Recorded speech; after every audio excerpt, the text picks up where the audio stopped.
It is 5:30 p.m. and we are going to open up this session of the Lewisville City Council. 5:30 p.m. and we do have a quorum. First up, we are going to have a quick workshop session, and actually that is simply to speak with our attorney on section 551.071, consultation with attorney. Yeah, executive session, yeah. Mayor, can I recommend that we go through just the regular agenda items and consent agenda items, then we can go in executive session, and then we can come back out. Rather go that way? Okay, that's fine, that's fine. So first up is the workshop session, a discussion of regular agenda items and consent agenda items. Item A, invocation. Item B, pledges to the flags. Item C, proclamations. Item D, public input. Okay, so we want to do that now? Okay, at the end, okay. So item D, public input on short-term rental regulations. And again, folks, this is an evolving piece of case law, if you will. So we are really pleased to see so many folks here. I'm assuming most of you are here to speak on this particular issue to help us be informed to make a good decision for the city. So I want to thank you for that. We do have a few small rules on decorum for that, but we want to make sure that everybody is heard tonight. So I'm glad you're here. Item E, public hearing. Council, any questions on item E? Item E2, public hearing.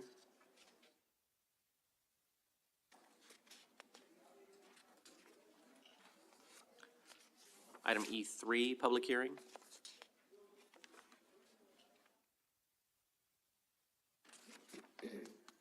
Item E4, public hearing.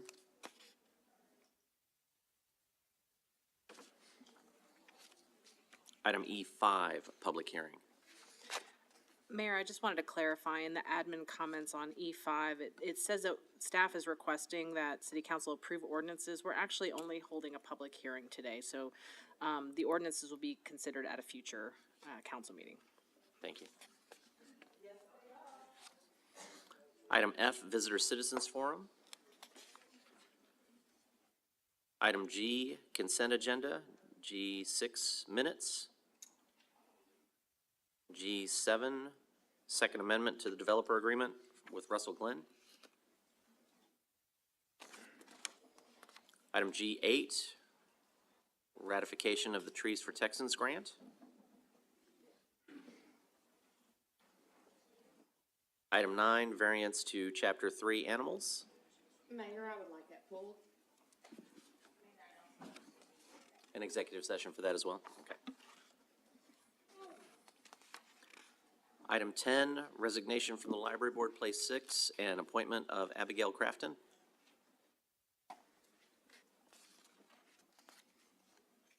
Item 11, 2 alternative standards.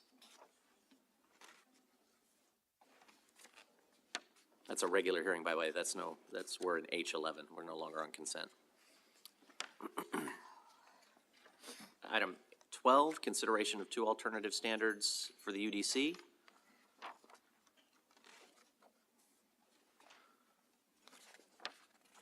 Any other comments or questions on the agenda for tonight? All right, then at the request of our municipal attorney, we're going to go into closed session for section 551.071, consultation with attorney, legal issues related to short-term rental properties, and item D and item 5. Oh, item 9, okay, item D and 9. So, are we good? Have I stated the proper code this time around? Awesome. All right, so we're going to adjourn, well, not adjourn, we're going to go into a closed session for just a moment. We'll be back.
There we go.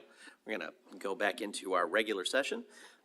First up tonight, Councilmember Jones is running a little bit behind, so if you all would please join me in a moment of contemplation, and let's please focus our thoughts on the Middle East right now, because things are getting really difficult over there, and we have friends and family that we know are being impacted.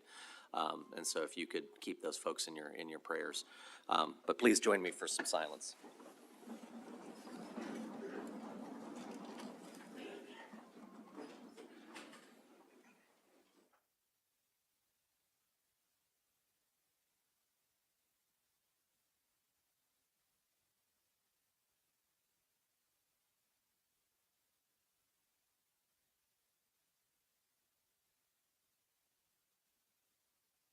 Amen. Councilmember Troyer, could you lead us in the flags? Please join me in the pledges to the American and Texas flags. I pledge allegiance to the flag of the United States of America and to the republic for which it stands, one nation under God, indivisible, with liberty and justice for all. Honor the Texas flag. I pledge allegiance to thee, Texas, one state under God, one and indivisible. All right.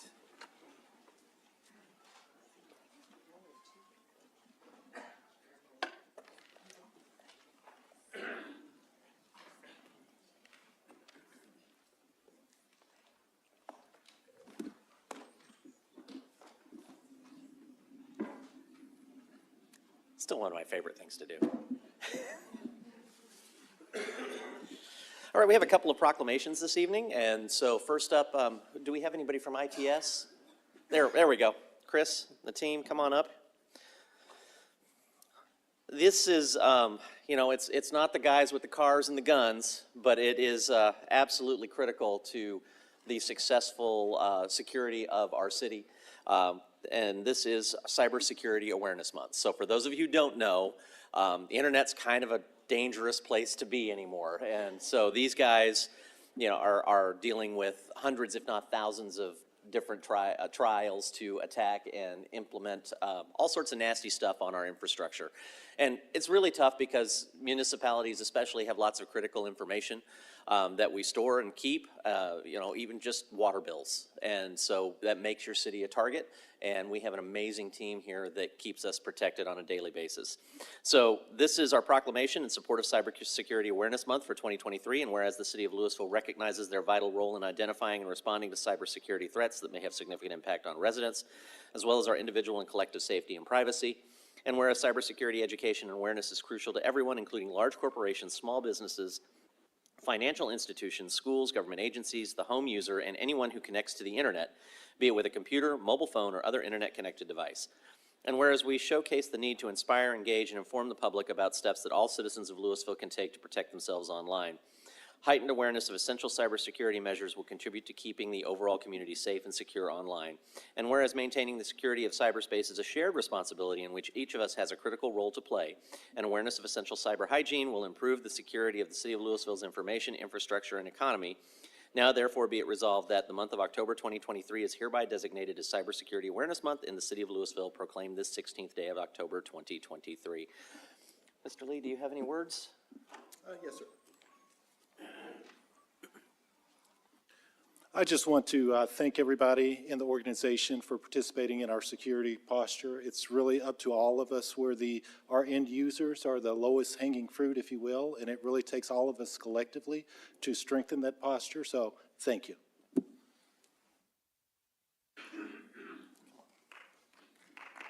One side or the other. We'll make it work. Put the foot back in the It's a dance.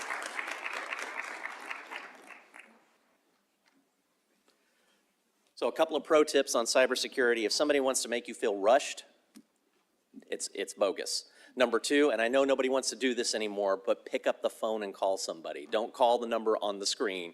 Call the old-fashioned phone number that you have somewhere written down. Those two things will save you a lot of grief in the future. All right, the next one. Do we have any of our Rotary team here? Come on up.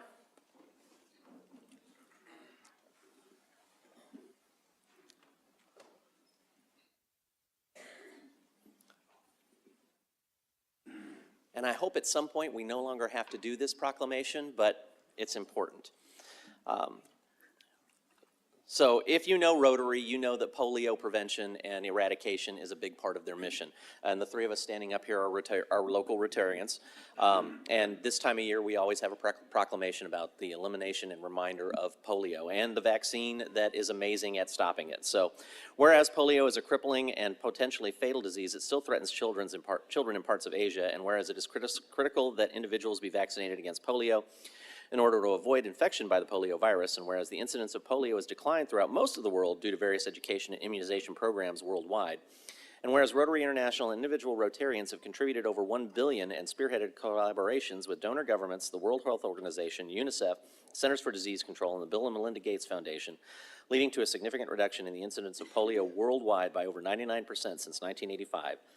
And whereas Rotarians from the Lewisville Morning Rotary Club and the Lewisville Rotary Noon Club have generously joined in these efforts through monetary contributions and participation in overseas immunization initiatives since the campaign to eradicate polio was launched in 1985. And whereas Lewisville Morning Rotary and Lewisville Rotary Club Noon members, along with fellow Rotarians worldwide, are joining together to raise $50 million per year, matched 2-to-1 by the Bill and Melinda Gates Foundation, and are sponsoring local activities during the week of October 22nd through 28th to educate the general public about polio and to raise funds for its eradication. Now, therefore, I, T.J. Gilmore, Mayor of the City of Lewisville, Texas, and on behalf of the Lewisville City Council, do hereby proclaim the week of October 22 through 28, 2023 as End Polio Now Week, and October 24th, 2023 is End Polio Now Day, and call upon the people of Lewisville to join the 2 Lewisville Rotary Clubs and their fellow citizens in taking part in this special observance. Proclaim this 16th day of October 2023. Give you guys a hand. Anything to say? Anything to say, Bob, about it? Yeah. Well, here, we'll get a photo first. Okay, good. That way James can move to the back of the room. Awesome. They're all the same, so. We are very close to eradicating polio.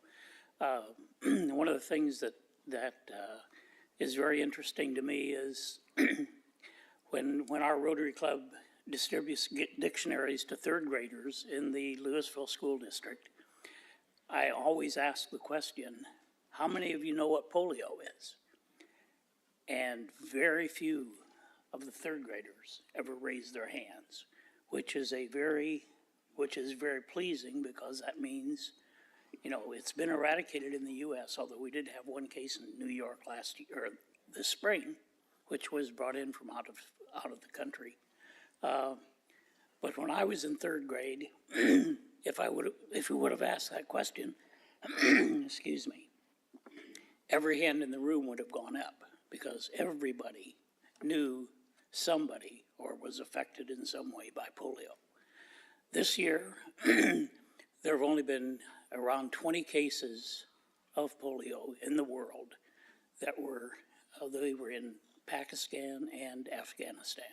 And so we are very close, but it's still going to take a lot of money to get rid of it. And so I thank everyone who contributes. If you're interested in contributing to the effort, you can go to Rotary.org and you can click on a polio button there and do a contribution. So thank you.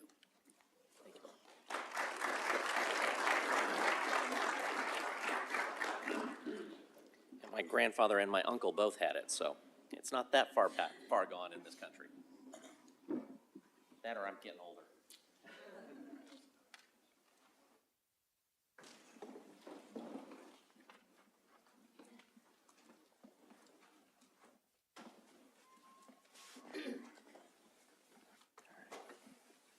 Thank you, sir.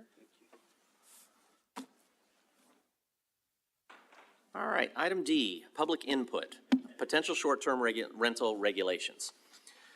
To speak in person during the public input short-term rental regulations portion on this agenda, you must sign up to speak before the meeting begins with the city secretary. Each speaker is limited to 5 minutes. You will not be allowed to speak again on this item during the remaining portions of the meeting. Written public comments may be submitted through e-comments. And to access e-comments, you can go to https://cityoflewisville.legistar.com/calendar.aspx and utilize the e-comments link located on the far right-hand side of the line. containing the details and agenda for this meeting. E-comments will be accepted or were accepted until 4:30 p.m. Today, the day of the meeting. Of course, if you have additional comments at any time, you are more than welcome to email city staff or your city council, and we will place all of that information together as we continue to look at all the pieces and factors that are going into this decision. With that being said, I do have several requests to appear before the city council. First one I have here is Ms. Teresa Wells. And folks, as you come forward, if you wouldn't mind, we'd ask that you just address me, the mayor. And Teresa, if you wouldn't mind coming up and state your name and address for the record, please. Mayor, thank you. I'll decline this time. Okay, fair enough. Next on the list, Arthur Shea. And he wishes to speak in support. Mr. Shea, if you wouldn't mind coming forward.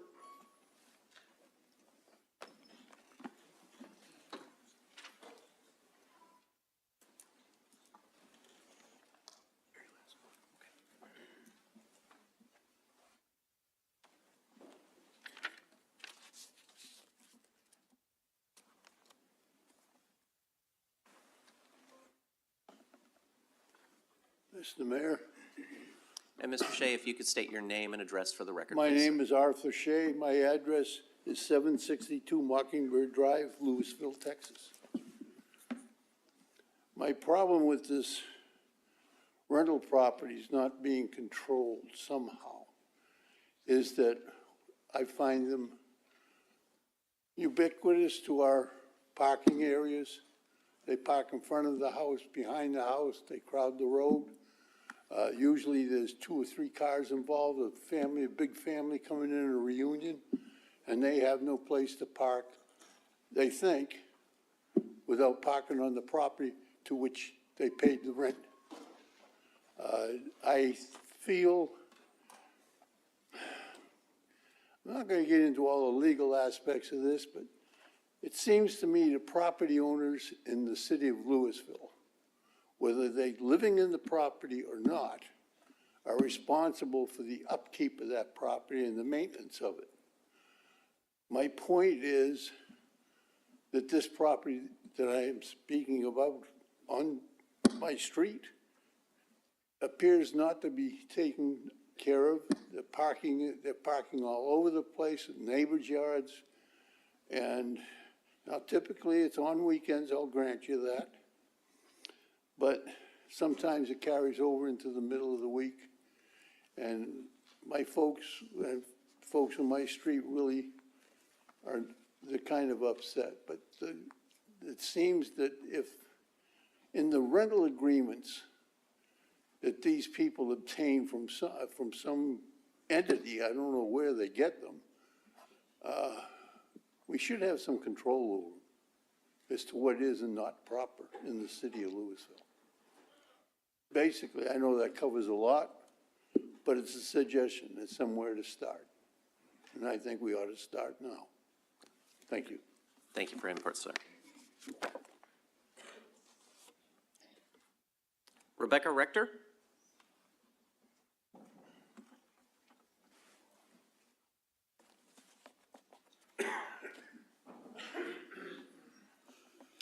Mayor, thank you so much for bringing this up and letting the people of Lewisville have a say in short-term rentals.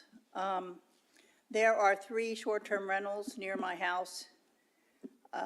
Each house has a high capacity of people, and they have become a problem with the parking. I live in a cul-de-sac, so all the people that come to these 3 short-term rentals use up all the spaces in the cul-de-sac.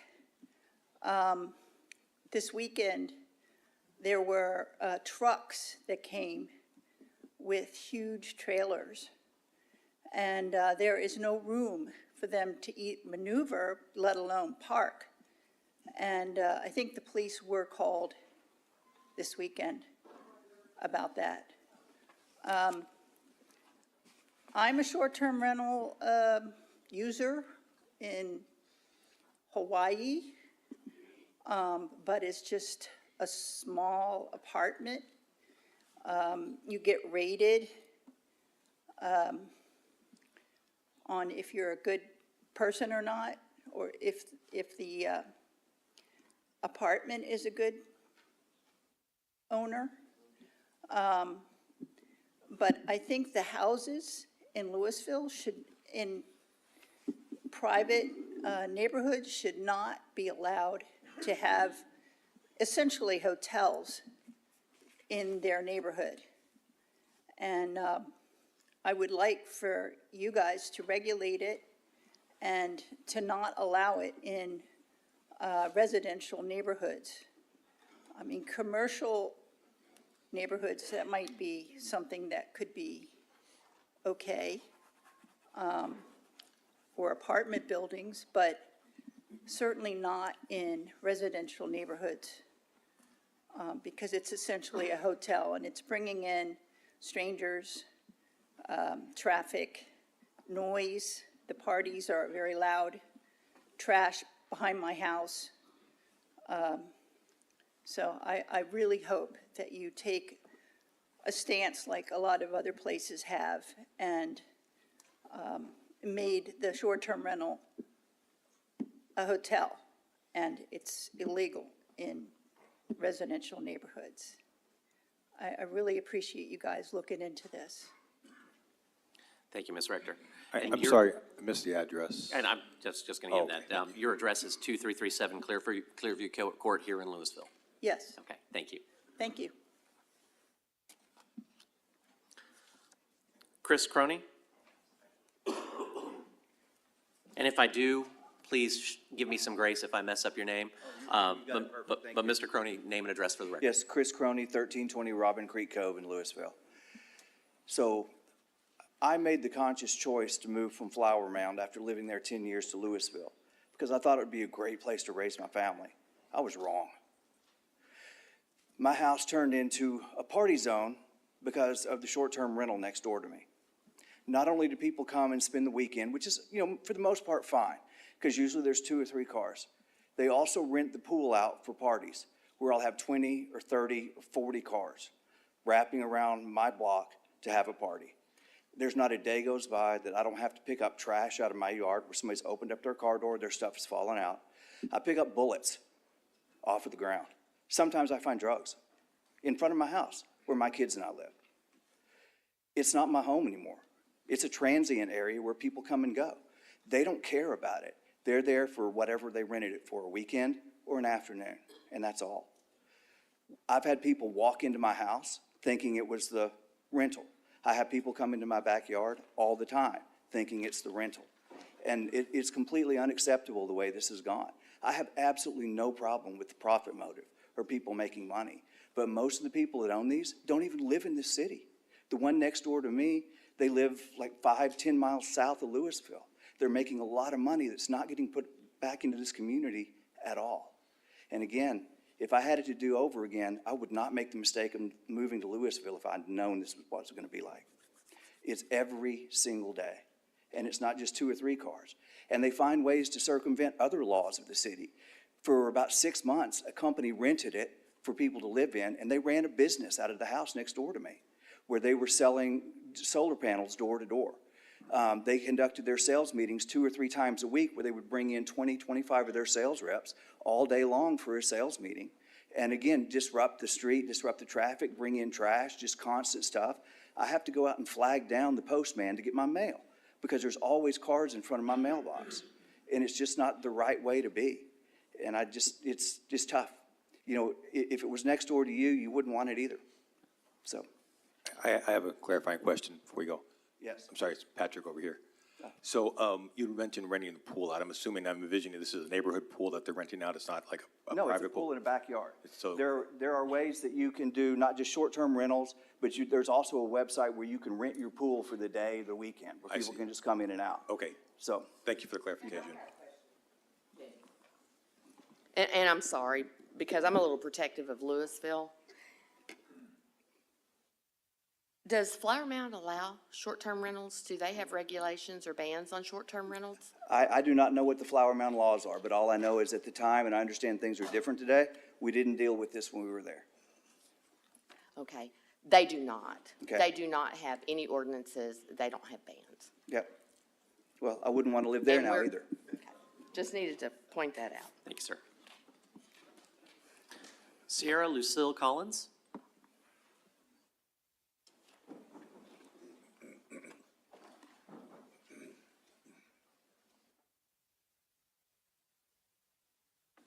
Name and address for the record, please. It's Sierra Lucille Collins, and it's 2309 Clearview Court. Thank you. Gotcha. I'm just going to keep it short and sweet. You know, we all want to go watch the Cowboys game later.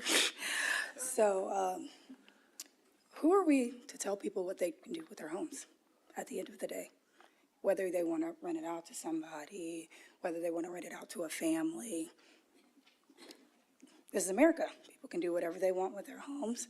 And, you know, I get where people are coming from with the parking and stuff like that, but regulating it, it's just, it will only make it worse. And then when you regulate it, then there's gonna have to be laws to regulate it. And then it's just, it's gonna be a whole endless cycle.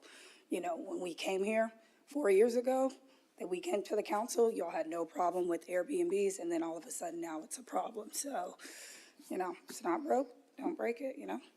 Let's keep it simple. All right.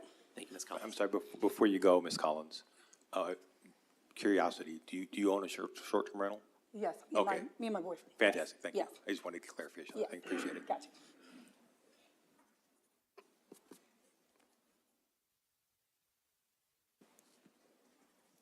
All right, next up, Rose, and I'm so sorry, I'm gonna miss this last name. Is it Golson?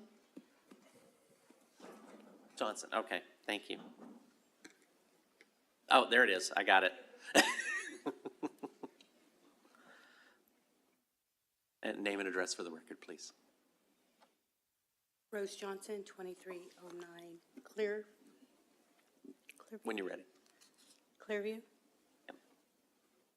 I was actually wanted to say that we have helped so many people to bring their families together. One guest who hadn't been able to see her sister in 20 years was able to celebrate with her grandchildren, her sister, and it was just an amazing story for them. And I'm going to keep it short and simple, but I think Airbnbs rock, and I want to see the Dallas Cowboy game, so like I said, I'm going to keep it short and simple. Well, thank you for coming out and taking the time off from the Cowboys game. I'm sorry, before you go, same question. Do you own a short-term rental? Is that accurate? Yes. Okay. All right, thank you very much. Appreciate that.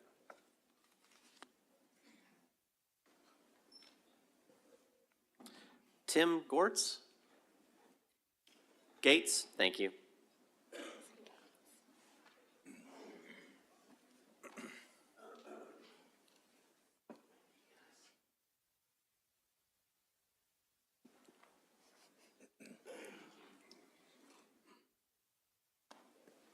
Hello, hello.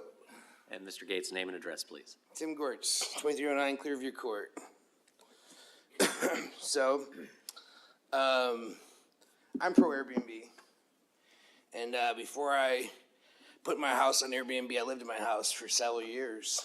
And there was some unfortunate things that happened to me and my family that we had to put it on Airbnb, okay? My mom, she's a retired teacher. You know, she dedicated her life to teaching kids with disabilities. You know, her monthly income is $830 a month, okay? It's to live on. You know, she can't live on that. My father, 100% disabled veteran, you know, he retired from the post office in Flower Mound. And, you know, he's in a wheelchair. You know, he's in a place that, you know, costs $10,000 a month, okay? Because he can't bathe himself. You know, and he can't lift himself up, and we're not strong enough to lift him up when he falls, okay? I run the biggest volunteer organization in Dallas-Fort Worth. It's called Volunteer Love, okay? We go out, we feed the homeless. We take care of kids with disabilities. We take care of kids, we take care of battered women and children. okay? And I fund all of this from my Airbnb, okay? I take care of me, and I change thousands of people's lives every year. We've touched over 100,000 people's lives. We have over 7,000 people in my organization. And I'd encourage everybody to enjoy it, volunteerlove.com, okay? Now, you're gonna hear some stories in here that people are gonna talk about, oh, you know, people parked on my thing, and they were loud, and you know what, I agree. You know, what I hear is there's 4 problems, man. There's trash, we gotta fix the trash problem. I agree, you know? Raccoons come up and bust my trash cans open all the time, because I live right on the water, right? Then they say traffic, you know, okay, you know, I say, I limit how many people can be in my house. I sit there and say, absolutely no more, and I have technology that tracks how many people can be in my house. So if there's more than 16 people in my property at any given time, which I have a huge house, okay, I'm immediately alerted, they're kicked out, boom, they're gone, no refund, bye. You know, and then it was deal with the parking situation. I agree. I live on that cul-de-sac too. You know, and when their people, when they have their neighbors over, have their friends over, I can't park, right? So it's a little cul-de-sac. It's tiny. There's literally, you're talking about 5 parking spots is what we're talking about. We're not talking about this huge street. We're talking about a street with 10 houses on it. That's what we're talking about, guys. Right? This isn't some huge neighborhood. It's a little tiny street, you know. And so I want you to think about, you know, when I came here and I moved in, and my family came here, and we asked the city, we said, hey, what do you guys think about short-term rentals? Because we knew it was going to be a stretch to move here and to get that house we wanted. And they said, we 100% are not going to regulate this. We never plan on regulating this. We are pro-business, and we are not going to regulate it. And I went on forward from that point, okay?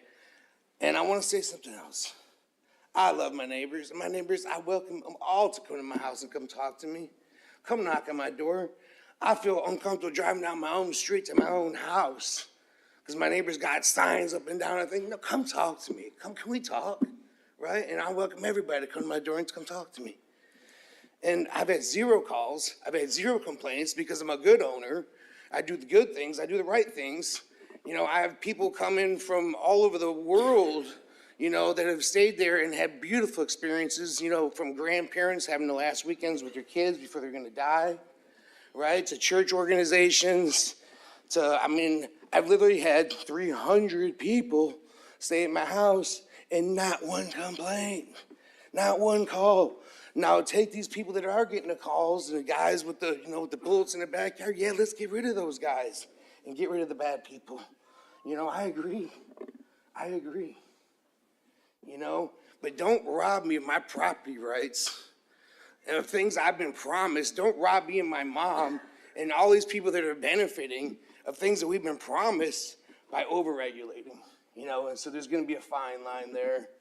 And I am part of the short-term rental organization in Lewisville that we have just beginning to band together. As we see everybody else band together, it's like, is your posse bigger than my posse? And we don't want to fight. We want to all get along. I want to be respectful, but Yes, sir. that is your time, sir. Thank you. Thank Do you have any questions? I do have a follow-up question. Sure. So, and I may have written this down wrong, but does Ms. Collins, Ms. Johnson? Yes, and they you both all had live lived in the with me. same? They had all lived with me Okay, they all live at in the that same- property. Okay, fantastic. Yeah. I just want to make sure I wrote that down correctly. Absolutely, Thank you for sir. the clarification. And my mom, she'll be coming up here and talking as well. Okay, Okay. thank you. Thank you, sir. Thank you. Tibiru Bond?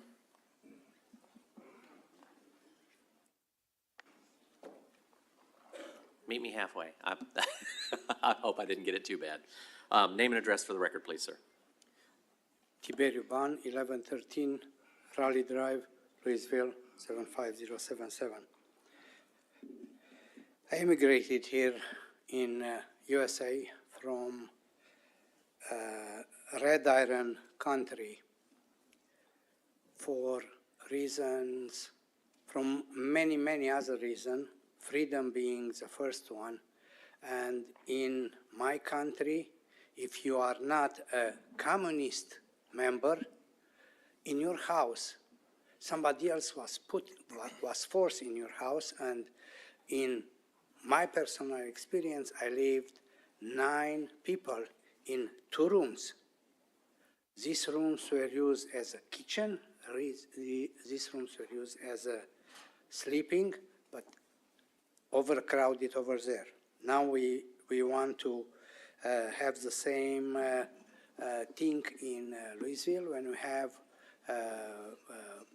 Airbnb, and we don't know how many people will show up to that party. Dallas is fighting against short-term leasing. Forward does the same. Red districts in Dallas did not start saying, this is a red district. No, it started with 1 house.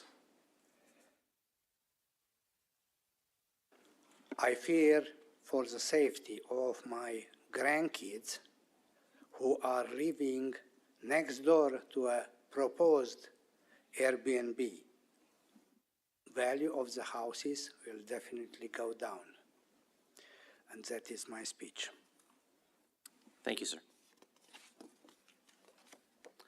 Vondi Stone?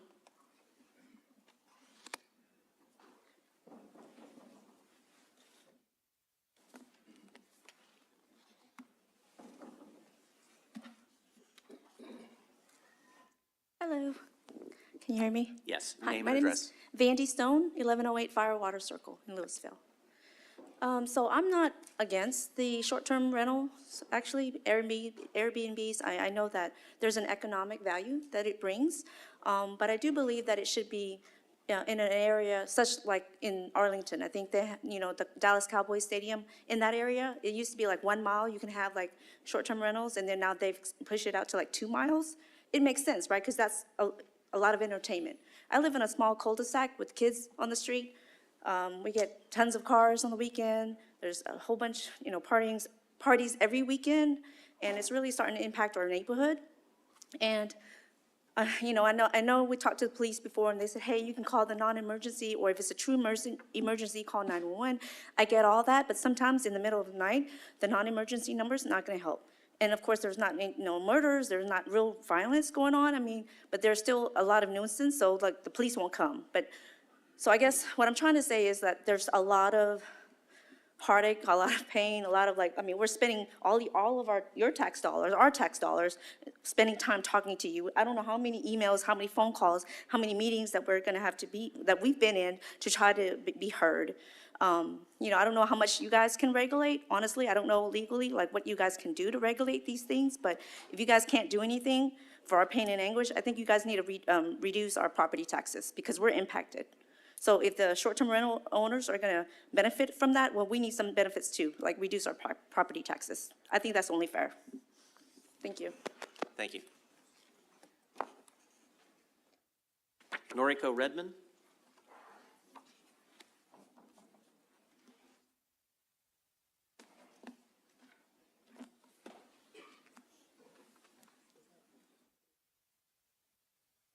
Noriko Redmond? Rod Hill?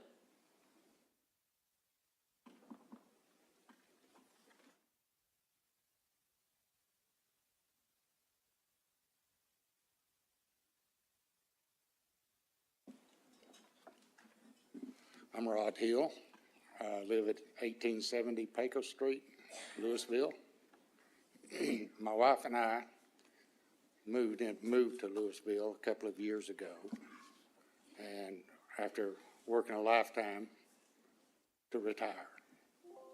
And we both envisioned a quiet, friendly, simple place to retire, which we found for the better part of a year until someone bought the house next door to us, turned it into short-term rental, and then they moved out of town to buy their second home with the proceeds they're getting from the long-term rental. The rental that is keeping us awake at night with the parties, the rental that gave us people that walk into our home confused or intoxicated, you choose, Our grandchildren, we don't get to turn them loose on the street to ride their bicycle up and down the sidewalk with complete confidence because there's another set of strangers in the house next door. We don't know who they are. The traffic, the trash, the noise, everyone who lives next door to a short-term rental has the same story. And all I can ask is that the city would put the welfare of the average citizen above catering to a select few who are banking on this situation that's at our expense. So I just ask that you consider the whole of the community rather than select few that are benefiting. Thank you. Thank you, sir. I'm going to call since I think we're talking about postseason baseball and football, I'm going to call two names. So I'm going to who's up and then who's on deck. Maybe that'll help with everybody's time to get out to a game. So, but no rush. Y'all come up as you need. Mike Dibble, and then Ainsley Stelling, I've got you on deck. Name and address, please, sir. Mike Dibble, 1114 Firewater Circle. My concern is having the rentals in the neighborhood. I live directly across the street from 1113, which is a very nice home. It is a short-term rental. We'll have anywhere from 2 to 8 cars there every weekend, basically every weekend. And the owners of the property, they keep it up really nice. They have the people park in their driveways. Problem is, we don't know who's coming or going. We don't know who's there. There's 10 houses in this cul-de-sac. 6 of them have people in that are retired. One right next to me has 2 little boys. And there again, they cannot ride their bicycle, or they do. They ride their bicycles and their little cars and stuff in the street. The people that live there know about these boys and watch for them, but the rental people that come and go and do not. The place is well maintained. We're very fortunate there. And the owners have told me, since I am across the street, if I notice any problems, to get a hold of them, which I haven't had to. I don't have the noise that the other people do because I live across from it and the pool and the stuff's in back of it. But it's just not a good place for a rental house in a cul-de-sac. We have, Lewisville's got a ton of apartments that could be short-term rentals and hotels, motels. There's a lot of options. But I would appreciate if the council would consider some regulations. Thank you. Thank you, sir. Ainsley Stelling, and I've got Diana Hill on deck.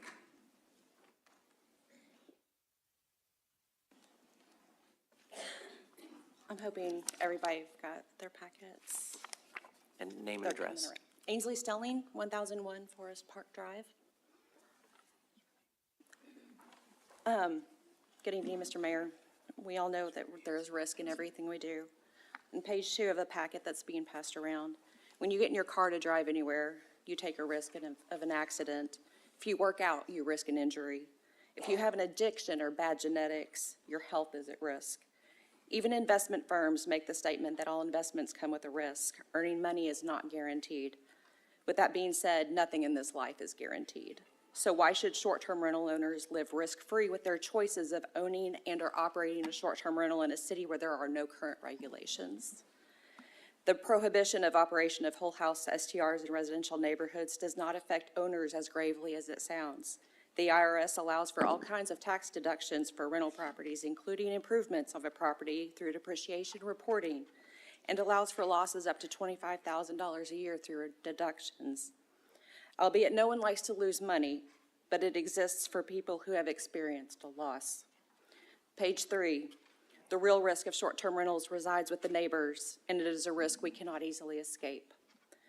I want to clarify that it isn't the owners that are the true risk or just a few bad actors, but what their clientele bring to the neighborhood. With the lapse of background checks, false renter statements, and inability and/or unwillingness to monitor renter behavior. The claim that hosts closely vet their guests is not an entirely true statement. Per Airbnb's own legal terms, they do not require verified government ID or guarantee users are who they claim to be, as their background checks are limited. A simple Google search for bad Airbnb renters hits on pages of horror stories from both renters and operators. A complaint to Airbnb goes into the dark abyss of Airbnb support, which is why the Better Business Bureau gives them a 1 out of 5 stars for poor customer service. Once again, the burden falls to the neighbors to live on guard in the possibility the next group will be a bad renter. Page 4, based on the city survey responses, a word cloud of the most common words was generated. From that, I've made a few observations. Residential areas are for residents, not for hotels. Parking, noise, trash, parties, strangers coming and going are a common theme.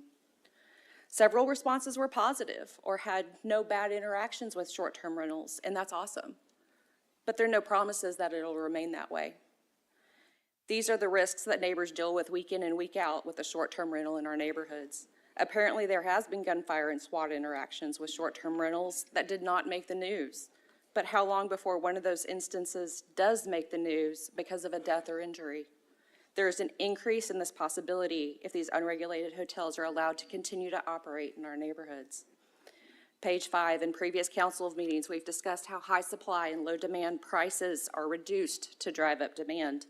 This in turn lowers the quality of renters, which increases the risk taken on by neighbors. Short-term rental owners only risk damage to property, maybe some press coverage, but they don't risk the death or injury of a family member who happens to be sleeping next door if there are stray bullets. We're all aware of Maslow's hierarchy of needs. Security and stability rank just behind the physiological needs of food and water. Short-term rentals create a lapse in the sense of security that require us to function.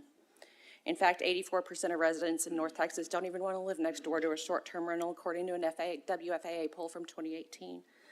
Douglas Newby says that short-term rental owners don't even want to live next to short-term rentals because they don't add desirability or value to a neighborhood. In the few months I've been researching and engaging with residents on this issue, I have yet to meet somebody that says this short-term rental has been a blessing to my neighborhood. In fact, I've heard the exact opposite. I've met several people who have felt safer next to an abandoned property than they do a short-term rental. Thus, one could deduce the only positive effect on neighborhoods is seen by short-term rental owners and hosting companies in the form of profit. In summary, no one is immune to risk. We all deal with it every day, whether we choose to acknowledge it or not. However, while Lewisville has hotels operating in single-family neighborhoods, residents will continue to bear the brunt of the risks and live in fear. Thank you.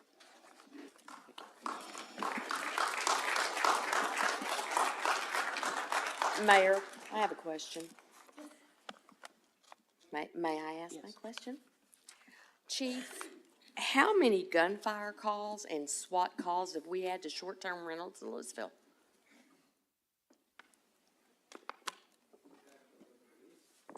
We haven't had any. Thank you. Folks. So I want to be respectful, but the applause, Yeah, if it escalates, we're going to need to keep that down, please. I have Diana Hill and Lisa Rouse-Naughton. My husband had just spoken, and he conveyed everything that I wanted to say to you, so to save time, I'll let the next person go. But I totally agree with what he said. I don't know what you're doing, sir, but you're doing it right. Oh.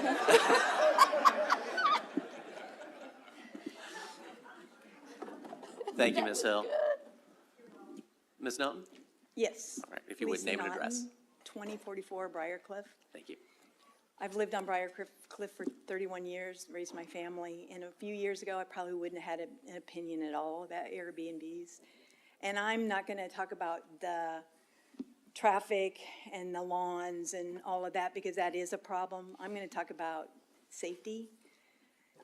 In the last year, Airbnb SWAT and police have hit 3 times. We had a gentleman that would walk by, living about 4 houses down, smoking marijuana, and I know the police were called a couple times about that, but I don't know if he got back in the house or whatever. I know SWAT was called, that he had a gun in the house. It was a big deal, you know, on Briarcliff, and that was several months ago. A while back, my next-door neighbor was renting out, and there was a domestic fight. Police were called. I think it was settled and it wasn't a problem, but police were called. And the latest has been my backyard neighbors, and they just sold it. It's 6 acres. And our house is open to them. And we had, I was out watering. And first, they have had a lot of people coming in to work on it.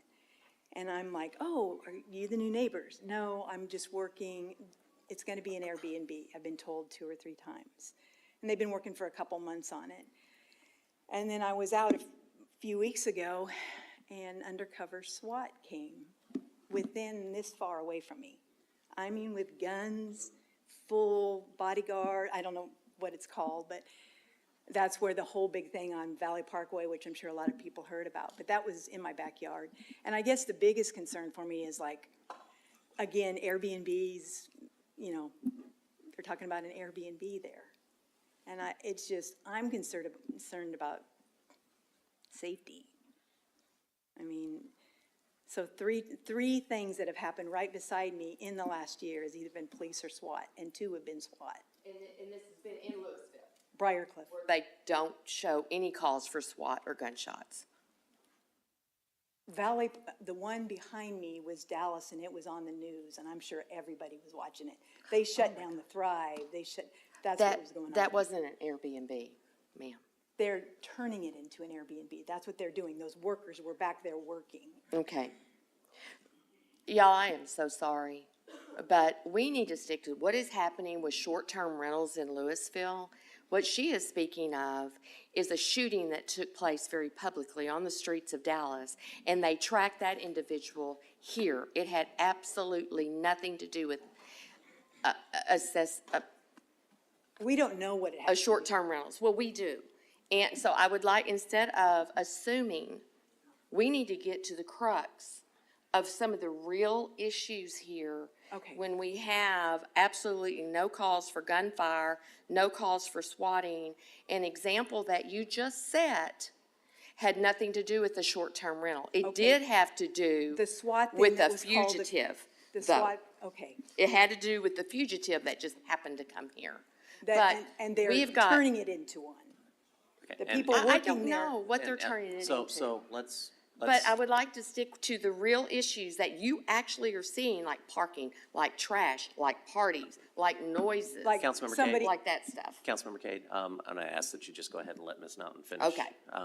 And if there are things that are discrepancies, we can follow up on those. But look, if you feel unsafe, you get to state why you feel unsafe. Yeah. And don't worry about the timer. We'll take care of the rest of your time. So Okay. please continue. I mean, you're right. It's not open right now as an Airbnb. They're just saying it's going to be. So when this kind of stuff is going on right beside us, it just makes, it's a safe, I'm worried. It's definitely safety. And SWAT was called a few houses. Okay. To you, okay? And I understand that. Let me apologize to you. I just want us to be clear. Okay. And not assume if something nefarious is going on, that it must be an STR, because what it does is it takes away the credibility of the argument, Right. okay? Okay. That's all. So let me apologize to you for cutting you off on that particular thing, Okay. okay? I apologize. That's all right. But SWAT was called on a short term. I know the man that was walking around, and it was a children issue, and and a gun issue. So, that's all. Thank you, ma'am. Appreciate you. I have Missy Elias and then Gail Andrews after. Name and address. Missy Elias, 2054 Briarcliff Road in Lewisville. Mr. Mayor, so I wanted to, Lisa and I are neighbors, so I did want to clarify because the house 2 doors down from me is a rental, and I want to address a separate kind of rental. This is a rental where the people are leasing out by the bedroom. So it's not a rental house where they lease out the house for, let's say, this is a 4-bedroom home for $2,000. They lease it out by the bedroom for, I don't know how much, but let's just say $500 for a bedroom. So when you do that, I mean, I want to address that type of rental to you because it is a problem. And the SWAT team was called out. I'm sitting there at 7:30 in the morning and I have SWAT people right outside my front door. Once again, this is a rental by the bedroom. So yes, police were there all weekend, and then on a Sunday morning at 7:30, the SWAT team was called because one of the tenants pulled a gun on the other tenant in the same home that they're renting from. So once again, Airbnb or rentals by the bedroom absolutely should be addressed in the city of Lewisville. When you rent by the bedroom, it certainly brings down the quality of tenant that you can have in, let's say, a $2,000 per month home. So that's something I wanted to bring to your attention also, as regulations need to be done for rentals by the bedroom. May I ask a clarifying question about that? Yes. So I want to make sure I understand. So these were long-term renters by the bedroom, not STR? I don't know exactly. I don't think they were rented for a year by the Okay. bedroom. I think that they rent to people, they have a lease, so I think that's probably Okay. different than an Airbnb. Okay. They could have rented, of course, they evicted the guy Sure. who they arrested. Okay. Can I ask you a question? Is that owner occupied? Does the owner live there? No. Or are they literally taking a house and individually renting all these rooms? That's correct. The owner does not live in this home. It is a lease home. And, you know, the yard is a mess. I mean, I've lived in Lewisville for 34 years, same house, same street, and have had absolutely no problems. Love my neighborhood. But in the past 2 years, I know of at least 4 short-term rentals on my street right now. And it is a problem, a huge problem. Thank you. Thank you.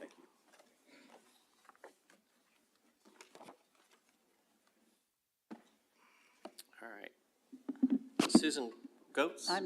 Oh, Sorry. I Ga- did mark that I didn't want to speak. Oh, okay. No worries. Because I really didn't, but. She's available for questions, but Since you've called me. No, go right ahead. I'm Gail Andrews. thank you. And I live on Briarcliff as well, 2046. And I walk by the houses that are short-term rentals with my dogs every morning. And I know the house on the corner they're talking about. I walked by with the dogs when the SWAT team was there, so I don't have any idea how we could say there aren't any calls. But that SWAT team was there all day. But also, when I walk by that house, I see men outside. I don't know if they have on boxer shorts or swimsuits, but they're walking up and down the street, brushing their teeth with electric toothbrushes. There's parking on the corner so that you can't see when you want to make a right-hand turn. You can't tell if cars are coming because cars are all along. I've seen the traffic, I've heard the parties. There are 3 or 4 on our street, and 2 of them, I actually believe, rent out to multiple people at a time. The one that Missy and Lisa talked about, and then there's one further down the street where I think the people actually live on the ground floor, and then they rent out bedrooms on the second floor. But I've looked that one up on the vacation rental website, and that's what it advertises: shared kitchen, shared bathroom, private bedroom. But that's my experience. Well, thank you for sharing. Sorry, I asked you up on the do not wish. So those of you who did the do not wish to speak, I may ask you to speak anyway. Susan Gotts?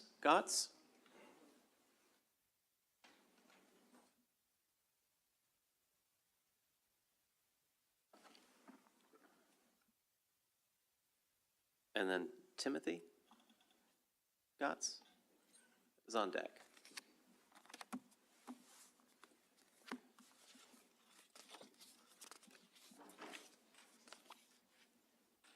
Oh, I've got 2 cards for you, Timothy. That's okay. Thank you, sir. I appreciate that. Hello, thank you, Mayor, and thank you, Council.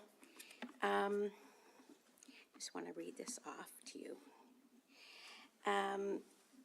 Thank you for hearing my perspective today. I'm a Texas retired special education teacher and the wife of a 100% disabled postal carrier and veteran. I've worked hard all my life, as has my husband. Several years ago, my husband developed Parkinson's, leading to many falls and the necessity of a wheelchair. Additionally, he's been placed on oxygen 24/7 due to contracting COVID 5 times. As a family, we're unable to have family time due to his physical limitations and barriers and needs for privacy did not meet up with a hotel experience. He could not ambulate or have his independence, and his physical needs could not be addressed. We searched for an answer and looked into possible solutions. The realtor in Lewisville told us that Lewisville was open to Airbnbs as an option to make some passive income and to allow for times when we as a family could spend time together. The property was purchased and many improvements were made. Now the home is ADA compliant and he can move independently throughout and can have his physical needs addressed. When we are not using the property as a family, it is rented out, providing for the income we require as seniors that was promised to us at the time of purchase. I taught autistic students and was assaulted and was told I could not get my full income unless the primary age child was arrested. I would not do this and lost 3 years of retirement income. It saddens me when I drive down the street and see signs all over the neighborhood against Airbnbs, as it seems that we have done something wrong. It is our family gathering place and a way for our family to secure an income while helping us to pay our bills. A teacher and postal worker's retirement income is quite limited, and we are simply attempting to augment our retirement with this home that was promised to us to provide for our family's needs.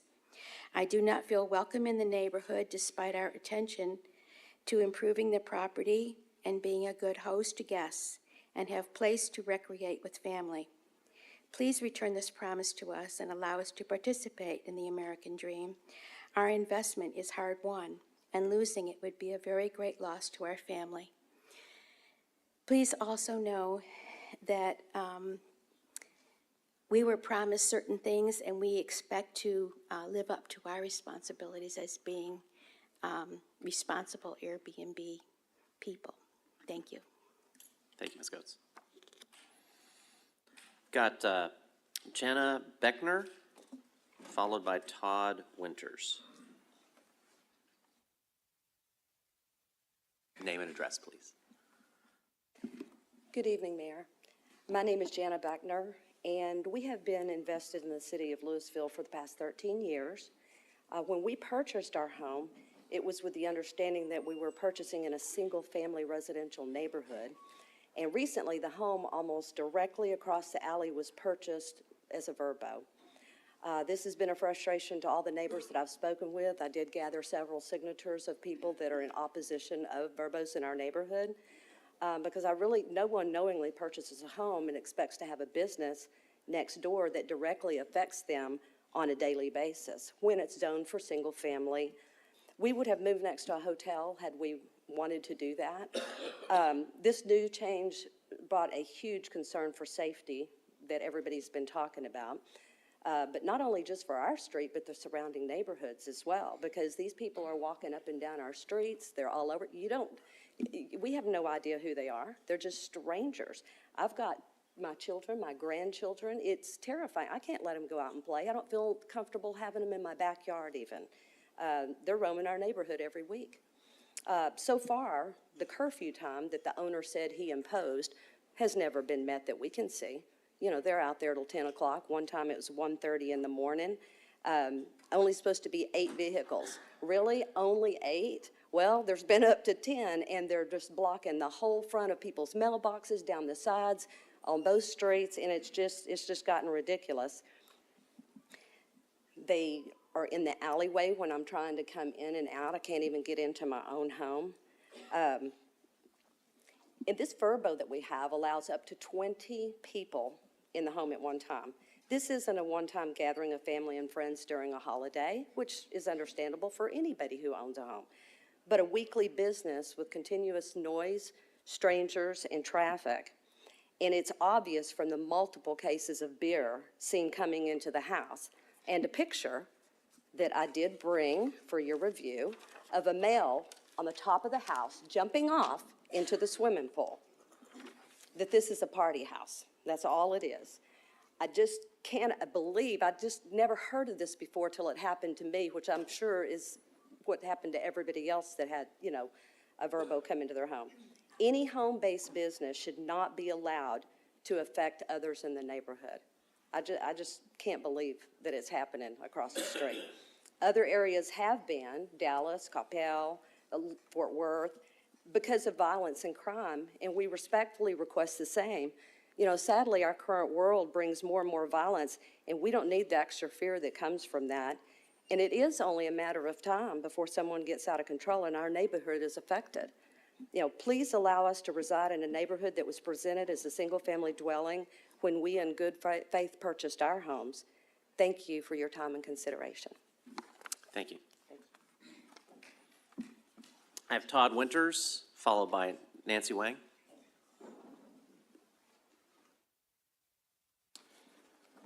Mr. Mayor, my name is Todd Winters, and for the past 20 years, I've lived at 1317 Robin Creek Cove here in Lewisville. For reference, that's about a mile west of the Thrive Recreation Center on the southwest side of town. And for the past 18 plus months, I've been living directly across a street, the street, from a short-term rental. One, by the way, that you've already heard about this evening. That's why I proactively reached out early on to the property owner, hoping to establish a line of communication that could help mitigate any future issues. Sent him an email. Didn't hear back for months. Finally got an email response, and this person said that they were the super host. This person was not only apologized for the lack of response, but also informed me that he was now in charge of the property.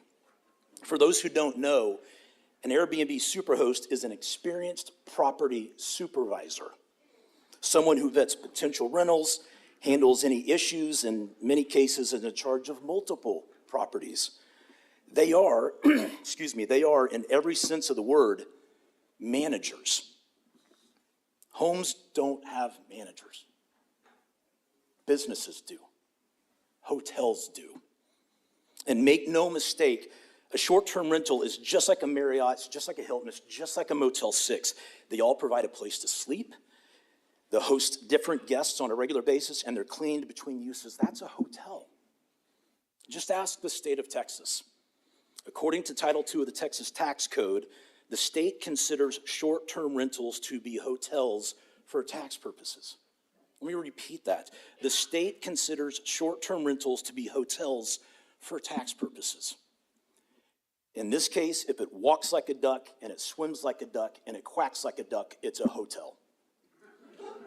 They are not, if they're not hotels operating in residential areas, then why did the city of Grapevine ban them within their city limits? Fort Worth did the same thing. STRs are now banned in their residential districts. In Dallas, that city council, by a vote of 12-3, banned all short-term rentals in hoods with single-family homes just a few months ago. Are we Grapevine? Are we Fort Worth? Are we Dallas? No, we are Lewisville, and we do as we see fit for our community. But Mr. Mayor, it does beg one very simple question. What do they know that we don't? To be clear, I am not advocating for an outright ban on short-term rentals within our city limits. It is my understanding they should still be legally allowed in mixed-use commercial and/or industrial districts. In fact, you will not find a stronger proponent for homeowner rights than me. You should be able to do whatever you want to do with your property, right up to the point where your actions negatively affect me, my neighbors, our neighborhoods, and our quality of life. We have zoning regulations in specific districts for a reason, to promote the health, safety, and general welfare of our city. But if we continue to allow these short-term hotels to operate within zones designated exclusively for single-family residences, then why have zoning regulations at all? These are businesses. These are businesses hiding in our neighborhoods. They're hiding in plain sight, and they are hiding among us. It's not right. It's time for that to change, and y'all have the power to do that. Mr. Mayor, I appreciate your time and consideration. Go Rangers. Thank you.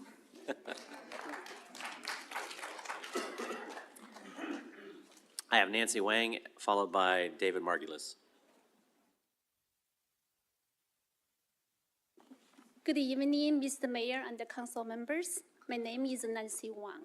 My address is 1113 Firewater Circle. My husband and I have a short-term rental at that address. Our short-term rental started in May of this year, about 5 months now. The majority of our guests are families visiting their families in Lewisville or families vacationing in DFW. We also had a Lewisville family stayed for a week while their home was having plumbing work. We had multiple church groups who came to work with local churches, and there was a teacher who came to a Lewisville ISD workshop, brought her children and grandchildren. A Michigan lady rented our home so she could thank her daddy's neighbors for helping her daddy when he had a stroke. So you can see our guests are just normal Americans, American families, and the American workers, no party people. We are very proud of our home. The home was, when we acquired it, the home was in not a good shape. There is even no flooring covering inside, no matter, you can imagine how outside was maintained. We put significant time, money, tears, and sweat towards it. Now, it is one of the most beautiful on the block. We are also proud our STR helped our wonderful cleaning ladies. She has an autistic child. Sometimes she brought him with her while she cleans, and the child even helps. A hotel cleaning job will not offer that flexibility for her. We respect our neighborhood to prevent parties. It happens sometimes. We expect that, and we have many measures in place to prevent that and intervene immediately. For example, we have strict house rules, not allowed parties, not allow visitors. And we have a limit of how many guests we can accommodate and how many cars we can have, and we instruct them not to park in the street. Even parking in the street is not illegal, but we ask them just park in our driveway. And also we have outside cameras, security cameras, so we can monitor their behaviors, so we can enforce our house rules if we find something. And also we have inside, outside decibel, noise level monitor. So if we heard something over some certain threshold, we will get notified and we can immediately intervene. And we ordered an extra garbage cart so we don't have overflowing trash. And we also, that's some of the measures we place in to prevent the parties. We also understand that there are bad apples in short-term rentals. Not every short-term owners are responsible ones, but we also believe there are bad apples in homeowner-occupied homes or long-term rentals, like the other speakers already mentioned. Long-term people, they have a SWAT team come over, and some other place, it's not a short-term rentals, they also bring SWATs, but we haven't heard about Lewisville or short-term rentals have any shots, gunshots, or murders or anything. So what I'm trying to say is, so those concern is true, the noise, the parking, the traffic, the strangers on the street, they are issues, they are troubles, they are not desired for our Lewisville residents, but they are not the only problem for short terms. It could be long-term, could be home occupied. So there's no evidence showing STR bring more troubles than other homes. We respectfully ask City of Lewisville, please crack down the bad houses, no matter it is a short-term rental or a long-term rental or a home occupied. Wiping out the short-term rental will not solve the problem. The problem will still be here. Just crack down the problems. As short-term rental owners, we welcome guidance and reasonable regulations, and we pledge to run our short-term rentals under city's regulations and with great respect to our neighbors. Thank you. Thank you very much. Thank you, Ms. Wong. I have David Margulies, followed by James Mossy. Mayor and Council, first, thank you for taking time to listen to this. We'll be sending you a recording of the noise from the house you just heard about by email tomorrow. We provided it to all the local news media also. San Juan, Taipei, Portugal, Barcelona, Amsterdam, Plano, Dallas, South Lake, and Austin are all doing exactly what you're doing. They're trying to deal with the problem of short-term rentals. So this idea that it's a few bad apples is complete BS. Because everyone in the world, New York City, Dallas, all of these places are dealing with the same problems that you heard about here. This idea that it's just a few guys and it's no big deal, that is not true. The other measure that, and I've worked in city government for 35 years, the other measure that also is not correct is how many times people have called 911. Most people respect the police, don't call them when there's nothing they can do about it. In the Dallas survey, most Dallas residents have no idea what 311 is, much less whether they should call it. So you don't have to wait until it needs police protection to make it a problem. That's not the case either. The City of Arlington, very forward-thinking city, great city manager, has passed an ordinance, a well-reasoned, well-thought-out ordinance that has stood up in court. And I urge you to look at it. I believe we've sent it to most of you. There are several other cities that have ordinances that have been tested in court and the courts have not overturned that deal with these types of problems. So the first thing I would ask on behalf of the Texas Neighborhood Coalition is that you have a moratorium on new short-term rentals.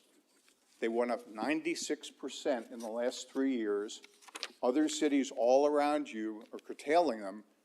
And if you don't do that, you are going to be the short-term rental capital of the world. And you don't want that. Trust me, that's not what you want on your city logo. So the first thing you can do without shutting them all down is to have a moratorium and say until we get an ordinance, we're not going to have any more. The second thing is we'd urge your very able city attorney to meet with the attorneys for the Texas Neighborhood Coalition who are experts on this. Former corporate counsel from a major company who can walk you through what's legal, what's not legal, what other courts have decided. And in other instances where we work with government agencies on other types of issues, we always try to collaborate with them and come up with an ordinance and provide them with some expertise and advice. Now, when you talk about short-term rentals, such as the one that the lady just talked about, her rental says it will sleep 16 to 18 people, which means that in a year, if it's just rented on weekends, you will have over 800 different people visiting your neighborhood. If you have a house that only rents 6 bedrooms a year, just on weekends, that's over 300 strangers visiting your neighborhoods. That's really not what single-family residence means. That's not what people look for. That's not what they expect when they buy a home that is a single-family resident. That's not, the plain, simple language says it's for single-family homes. It's not for somebody to use as a Holiday Inn. And the only difference between a short-term rental and a Holiday Inn is they don't have the breakfast buffet. Otherwise, it's the exact same thing. And Councilman Cade, you made a very good point about nobody's been shot yet. Well, unfortunately, we were some of the people who responded to the Allen Mall shooting. And I'll tell you one quick story and I'll stop. When I was a journalist, before I did this, in the city of Dallas, we had a problem with ambulances. And like a good journalist, I pointed out that they didn't have enough ambulances. And I documented it, did all the things you do as a reporter. And when nobody did anything about it, their answer was, nobody has died yet. Well, when the lady died, then it was on the CBS Evening News. And unfortunately, her son called a competitor, so they won the Pulitzer Prize of TV news. But the fact is, we don't want to wait until somebody gets shot. No, we don't. This is common sense, and I know you don't. And I just want to clarify what I said, because I did not say that no one's got shot yet. Right. I said that an STR call for service has not happened. Right, and God Okay, forbid. on that, but the other, Yeah. it was Right. No, a I different understand. situation. It hasn't happened yet, but God forbid that it does. Then you'll be on the national news, and people will say, "Why didn't you do anything?" So this is a great opportunity to put a moratorium on it. We can help you come up with a workable, reasonable ordinance that will pass muster in court and will address the issues that other people have been much more eloquent than I have in explaining. So thank you very much for your time. Thank you, sir. We're going to put a pause on this and take about a 5-minute bio break, just because everybody in here might need a breather. So my apologies, Mr. Massey. I'm going to put the pause right in front of you. But we're going to take just a 5-minute recess, and we'll be right back here, 7:04.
We're going to call this meeting back to order. Thank you all for your patience. I have Mr. James Massey, followed by Zin Zhang. Mr. Massey, name and address for the record.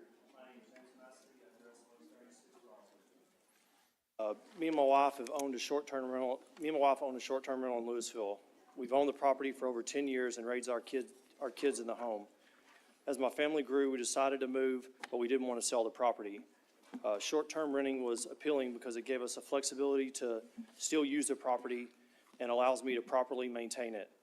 I know most people hear short-term rental and they think party house. Well, that's not the case with our property.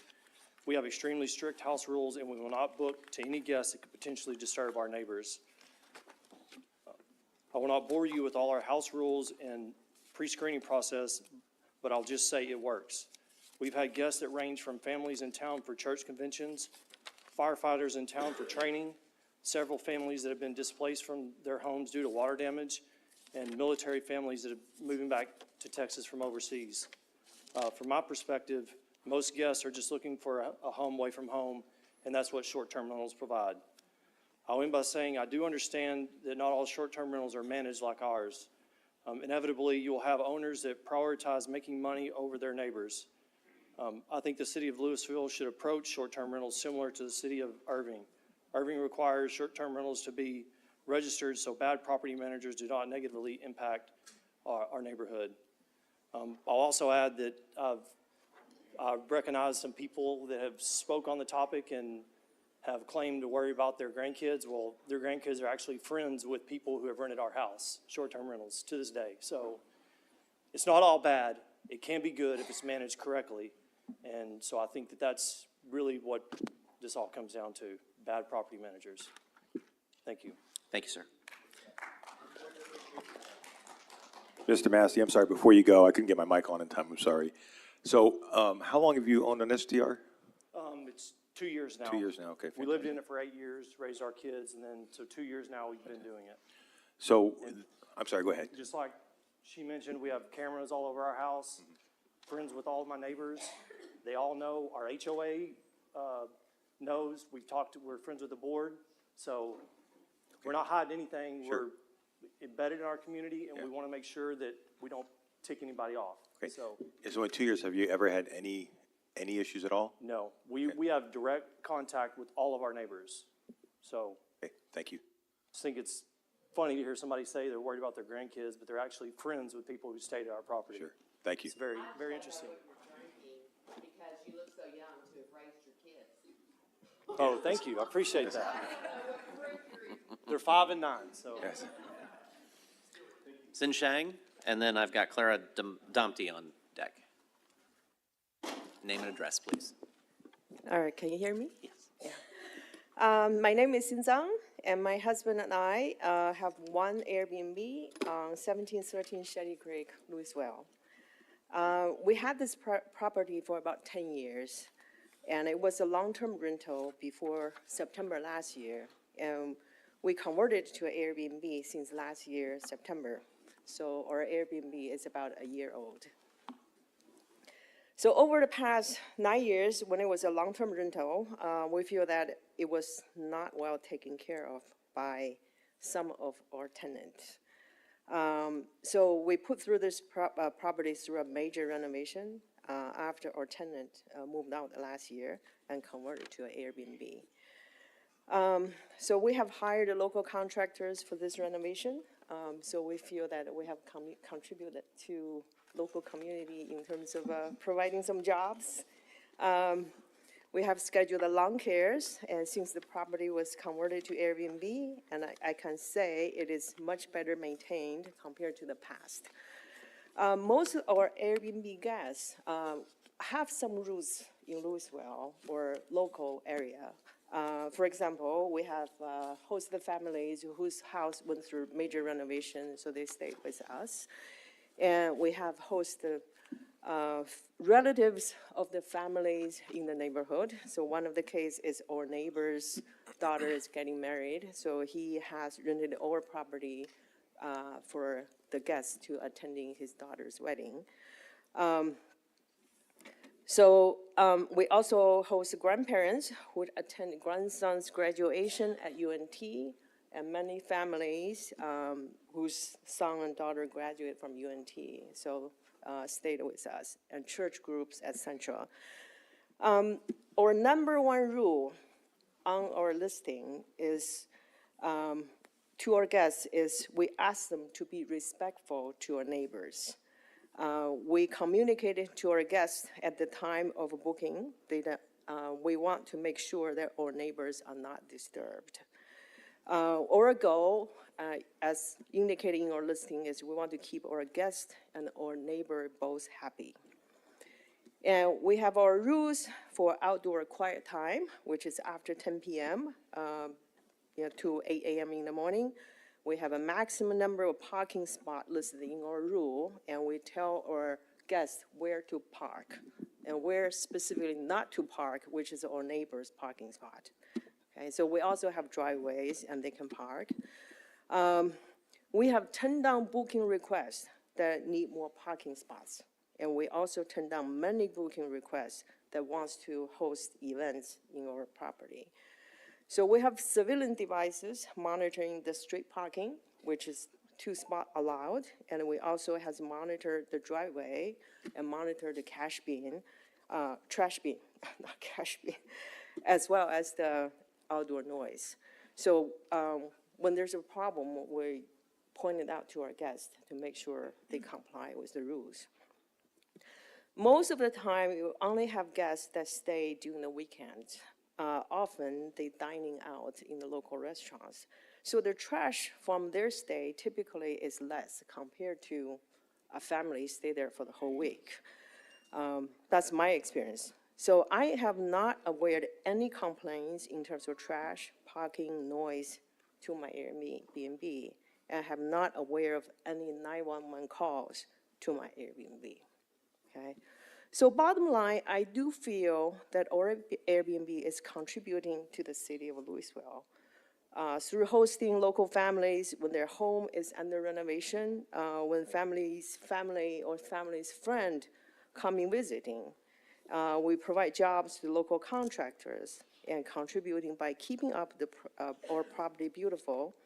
And one of the very important things is I feel that we're showcase the great city of Lewisville and its friendly family neighbors to our guests. So as an Airbnb host, so both my husband and I, we feel that we are part of this community. And we are doing good to this community, and we are contributing to the community. So short-term rental should be allowed, and I support regulation to weed out the bad host. And bad-run Airbnbs. So responsible hosts and responsible Airbnbs should be allowed. I also want to take 1 minute to share some of my personal story in terms of crime. The only 2 times I see police car is all around my own neighborhood. It's not from any short-term rental, not from any long-term rental. It's from my neighbors. So one of the cases 15 years ago, a young man, I think, I'm going to have to stop you there. Okay, Thank you, though. all right. Clara Domty, followed by Michael Fry. Hi, good evening. My name is Clara Domty, and I work for a management company that represents 2305 Clearview Court. STRs are much more than party houses. They provide housing solutions for people in various circumstances. Just a couple of examples are hospital long treatments, a place to stay while your own house is being repaired, and much more. As a management company, we feel like we are taking measures in the right directions. We have noise monitoring devices, we limit the number of cars, we conduct screening and background checks. We are counting the numbers of people entering the property, and we keep monitoring it during their whole stay. We do have minimum 3-night stay. We do not rent out our pool, and we don't allow parties. We keep and maintain the property, and we make sure it's well preserved. We care about our neighbors. We contact our neighbors, and we are making sure they know they have someone to speak to in case of need. I'm also a part of the Plano Task Force. We are having monthly meetings in order to find a common ground. Plano compared and presented the numbers of on various subjects, and the percentage of issues caused by STR were minor. I urge the city of Lewisville to do the same if you didn't already, so the people will learn the actual facts. And we'll go ahead, because these two are neighbors, actually, so. My name is Jim Hughes. I live at 1018 Forest Park Drive, Lewisville, and my family moved here in 1972. And other than me and Ronnie, we're probably two of the oldest Lewisville residents around these parts. Grew up with Ronnie. I've known her since 5th grade, and Jackie, I've known Jackie too since the 1970s. But I just want to say that I'm against short-term rentals wholeheartedly, because I go out my driveway and there's 3 houses that are short-term rentals, and often there's no problem. But I just want to tell you one thing that happened this weekend. Friday evening, when you're tired from the week, my doorbell rings, and I go to the door, and there's some folks that say, we've rented this STR across the street, and we have 3 trailers to our trucks. We're here for a car show, and we have no place to park our trailers. What should we do? And I'm not a nice guy, so I said, I don't care if you park all your cars all along my property. That's fine. Don't park within 10 foot of a mailbox. And the city council has told us that if there's any violations, we're going to take pictures, and we will send it to the police, and you will be turned in. And I was real nice about it, and they said, thank you very much for the warning. We're going to try to move those trailers, but we may not be able to. I said, but the cul-de-sac over there is open, you know. That's a place you might could park because it's out of everybody's way. And they said, thank you. And they were very nice. But, and they appreciated that. And I've visited with other people that stayed at Timmy's house, you know, and had lots of good fun conversations with the people. But there are those times that I don't want to have to deal with things like Friday night. I had to go out there and I had to tell them, you know, I'm basically having to be the policeman. Don't park within 10 foot of a mailbox, park along the curb, pictures are going to be taken, send it to the police. You know, I shouldn't have to do that. And there's going to be more STRs that are going to happen. And just right after that, one of my neighbors across the street that's next door to that place got someone came to his door. They went to his door and said, can we park our trailer in your yard? How do you do that? Why would you do that? You know, that's just horrible. We shouldn't have to deal with things like that. I'm afraid he's going to die of a heart attack. Seriously. I mean, that's the kind of stuff that we have to put up with from time to time. And it's not all the time. I talk to a lot of them from time to time, you know. But I don't want them because I'm tired of it. I'm in a rock band called Vintage LP. LP is not just long play, it's Lake Park. LP is for Lake Park. And all of our band members or family members of the band members all grew up around the Oak Ridge part of town or had family and friends there. And I've always wanted to live in this neighborhood. And I told my wife when we got married, someday we're going to live in that neighborhood up there. And so it came about that we were able to. And I don't want to have to move because of all the STRs. And there's going to be more come if we don't do something about it. So I urge you guys to make the right choice. I know you will. But I appreciate you guys dealing with this subject. But I do want to say the house that she represents, Golden Nest, across the street, I've never once had an issue with their property. When that owner bought that property, they sent us a charcuterie board and a letter that said, I'm turning your property into this property I just bought, I'm turning it into an STR, and this is the management company that's going to manage it. And if you ever have a problem, you call that number, and we will take care of it. And we've never had to call it, ever. The only problem is a few times I've noticed, I thought it might be a Witsec house at one time because some of the first renters were driving down our street 100 miles an hour, seemed like, and zipped in, got in the garage. But other than that, that house has been the prime example of what they could be. And never have there been lots of cars at that one. Jim, thank you. But anyway, I appreciate it. Appreciate it. Did you have any additional comment? No, thank you. Thank you. Have a good evening. Got Michael Fry, followed by Ken Wharton. My name is Mike Fry. I live at 1420 Sunswept Terrace. I had some notes, but everybody's already covered my notes. But I have noticed one thing. I'd just like to bring up two issues. One thing, the people that are making money off of short-term rentals are all in favor of it, and the people that aren't are not in favor of it. You can sort out that however you want to.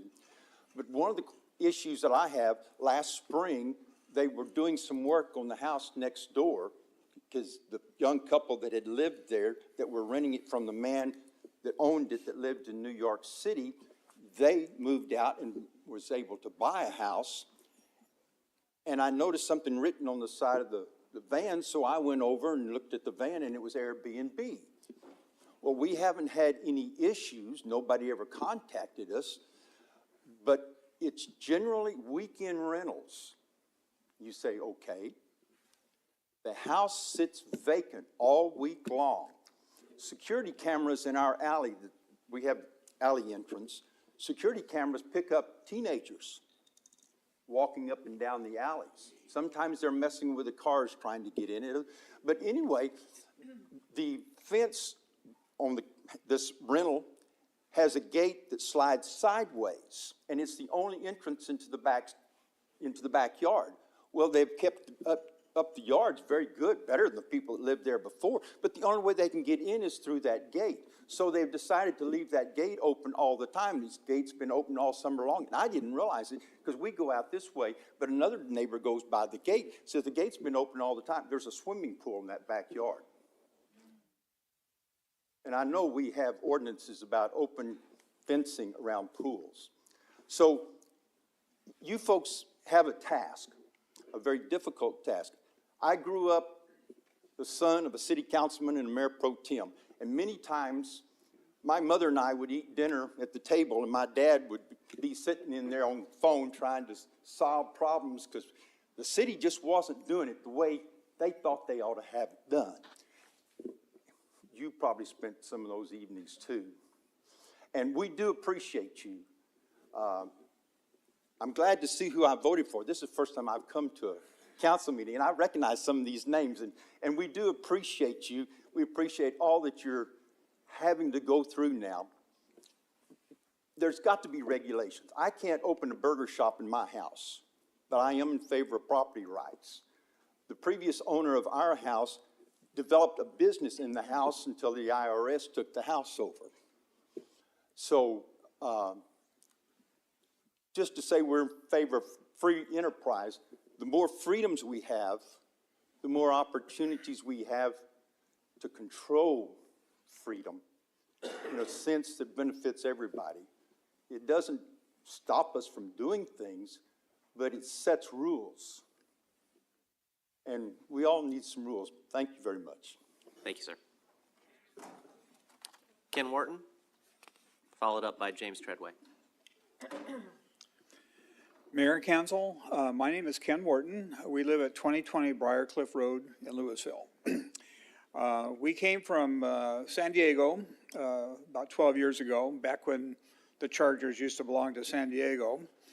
And I hope they get beat tonight by the Cowboys. Anyway, we followed our son here to retire. And we were very selective in the neighborhood that we picked. We have wonderful neighbors. Everybody takes care of their yards and all of that. And the neighbors next to us had two kids that went through the Lewisville High School, and they told us a couple of years ago once their kids graduated from high school and college, they would be moving north to Denton, which they did do. And they sold the house to new owners. And the new owners are nice to us, but the thing we noticed immediately was added cars. We'd ask the neighbors, what's going on here? They didn't know. Eventually I talked to the new owners, and they said well, they were operating a B&B there. They live there, and I guess we don't see the party that some short terms have. But parking is the big issue, and we get along good. We talk about the care of the yard, especially with all the heat that we recently had this summer. But there's a lot of clutter in the yard, a lot of cars. I would say usually there's 7 or 8 cars. I think it's a 4-bedroom house, The previous owners had 4 adults, so they had 4 cars, and we occasionally see a car out on the curb, but most of the time they kept them in the garage and in the driveway. And so what we see now is our neighbors have a large boat that we see in the driveway. He's operating some kind of AC heating business, so we see business vans out there. But the biggest problem is sometimes they park in front of our house, but there's a lot of congestion with cars. Parking is our big problem. And as long as they live there, I think we feel reasonably safe. We don't have the partying, like I said. So I thank you for your consideration. Thank you, sir. Mr. Wharton, I'm sorry, but Mr. Wharton, before you go, I'm sorry, can you, I'm just curious, what's your stance? I couldn't tell really if you're pro, against, with regulations. Could you clarify for me? We want some control. Okay. What we're concerned about is that the added cars is going to diminish our values in our neighborhood. And like I said, we get along good with the new people, but we see strangers come and go. And Okay, thank you very much for the clarification. So it's safe to say that you want a minimum set of standards? Yes, yes. I think they're, right. Thank you. Thank you, sir. James Treadway, and then I've got Gary Davis on deck. Name and address, please, sir. Good evening. James Treadway, 1318 Robin Creek Cove.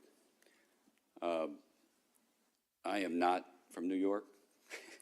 I am not an out-of-state owner, but I am an Airbnb owner. Born in Fort Worth, lived in the Metroplex for 50 years now. And I just want to touch on something that's been kind of danced around a little bit, but I just want to, it's a term that many people are probably familiar with called FUD, F-U-D. And for those that haven't heard it, it stands for fear, uncertainty, and doubt. It's a tactic used by one group of people to attempt to change the minds or manipulate another group of people, a broader group of people, right?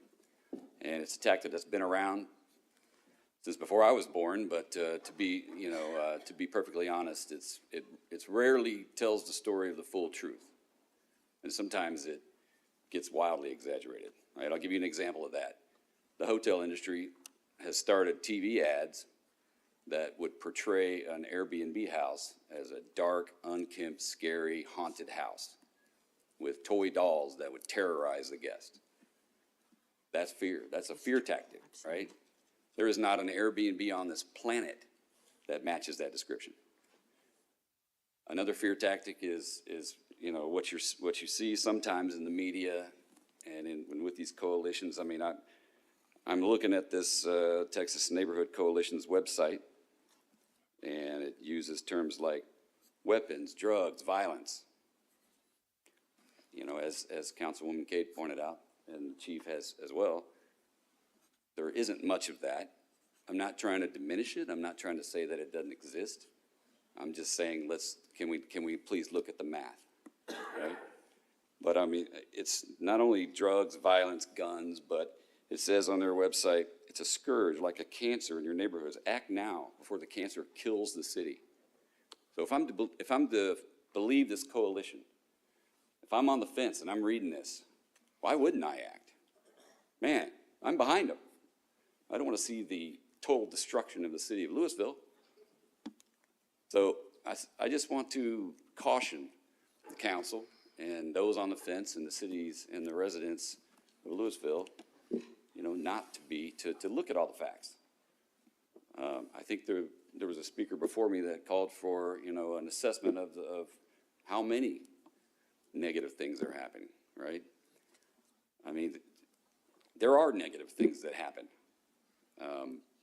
But for every one of those, there's thousands across the globe, millions of people who have reservations, and they're just like the stories we've heard before, where it's just, folks getting in town to attend their daughter's wedding or something, so there are a lot of good reservations that happen, and we're hearing from a lot of negative stories tonight, and I've been moved by some of them, and I respect everyone in this room, but you're not hearing any. well, you're hearing some, but you're not hearing of the vast number of positive things, you know, from the, you know, meticulous maintenance on lawns to the fact that sometimes Airbnb owners buy distressed houses and rent over them. It brings up the value of the neighborhood. I heard from two of my own neighbors tonight, and during the break, I tried to catch them. You know, I've met them both before, and I've given them both my phone number. They have it.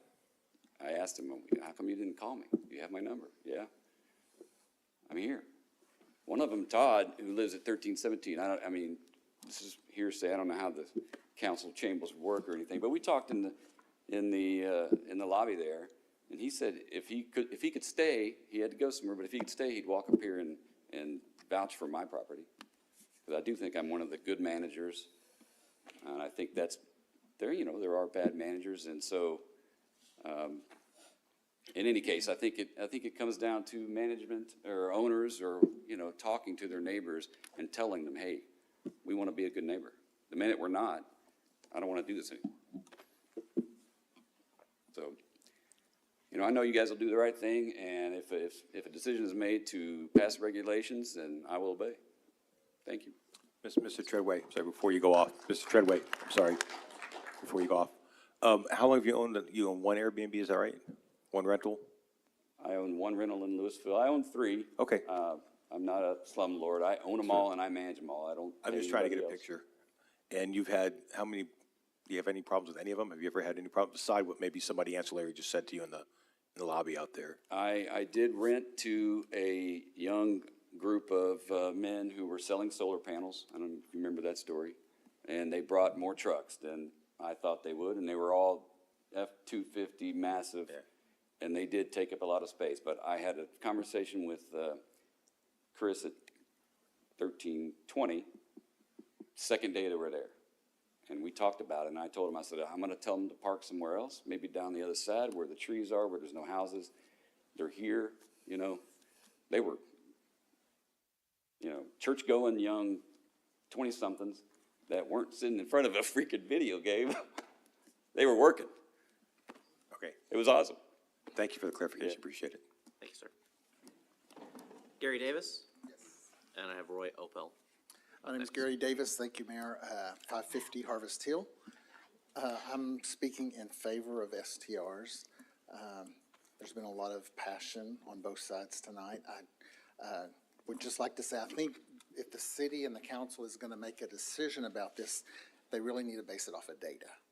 And that data, I think, honestly, should come from the police department in terms of looking at long-term rentals versus short-term rentals. If a decision is made to eliminate short-term rentals, there's a huge population. I hope that everybody on the council has already looked, you know, Airbnb.com and looked at all the different properties that exist. Because if it is terminated, those properties are not going to disappear. And I doubt most of us owners are going to just turn around and sell it and dump it. So it's probably going to become a long-term rental. And so do we have any statistics from the police department that can say, this is the number of incidents that we have from long-term rentals versus short-term rentals? Because that's the way I would evaluate it. I had, before I converted some of mine to, I have more than one. I have 2 in Wichita Falls, I had 3 in Lewisville, I have 1 out of the country.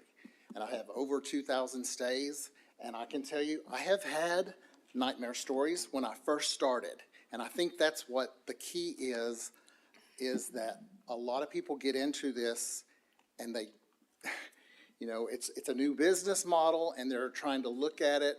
And honestly, right around the pandemic, there was a lot of kids that were trying to stay in short-term rentals and trying to have parties because they were cooped up. And I kicked some kids out at 2 o'clock in the morning, 50 kids that got into a duplex. And, but I learned to control it. And I think less restriction, less regulation, let business owners be business owners. I see the shirts that say homes, not hostels or hotels. I get that. But the reality is you've got a population of houses out there that just because it's eliminated, they're gonna be renters. And I can tell you, I had a lot worse long-term rentals because they never told me about problems. They didn't take care of yards. And it's hard to get rid of a long-term renter. And with a short-term rental, every now and then, you would have probably somebody that has more than 2 cars, which I have a restriction. My recommendation is that everybody on the council just go look at descriptions. If you see the one that is the meanest in terms of you're gonna stay at my place, that's probably mine. Because I say, if you're gonna do this, if you're a Karen, if you're doing this, do not rent from me. And because I'm not gonna put up with it. There's no 3 strikes and you're out. Because if I have somebody on the street call me, but I try to be a good neighbor. And I think that's the key. It's not regulation. And if you've heard most of the people here tonight, I've heard 2 addresses primarily that were brought up over and over again. Why not have those neighborhoods create an HOA and let it be run that way? There's already HOAs that exist in the city that say you can't have an Airbnb. Why does the city have to get involved in that? That's it. Thank you, sir. Got Roy Opal, followed by Thomas Conrad. Name and address, please, sir. Roy Opal, address 1537 Ellicott Court. And thank you, Mayor, and thank you, City Council, for listening to everyone. And speaking just in favor of or for Airbnbs, that not all Airbnbs are bad and not all are good either. And that we try as a host to be good host and taking care of our neighborhoods. Most people that stay with our homes are either on a business trip, a wedding gathering, or family reunion, or going to a sporting event, or just a family vacation. And we try to always, we always let them know that, there's a city noise curfew for our neighborhood, that, by 9:30 they need to bring all their visiting inside so that they respect the sleep of the neighbors. And we always question, who's going to be staying there and what the purpose of the rental is, so that we make sure that they're not there to, invite, college kids over for a party. And just communicating with our clients is one of the things that we can do to mitigate issues with our neighbors and with the stay. We're open to registering with the city so that we have accountability with the city. We're open to, if it'll make it a more legitimate item, the hotel tax. And we want to definitely try to always communicate with our neighbors to know how things are going in the neighborhood. Yep, that's pretty much about it. Thank you, sir. Thank you. Thank you. Mr. Thomas Conrad, followed by Charlena Reyna.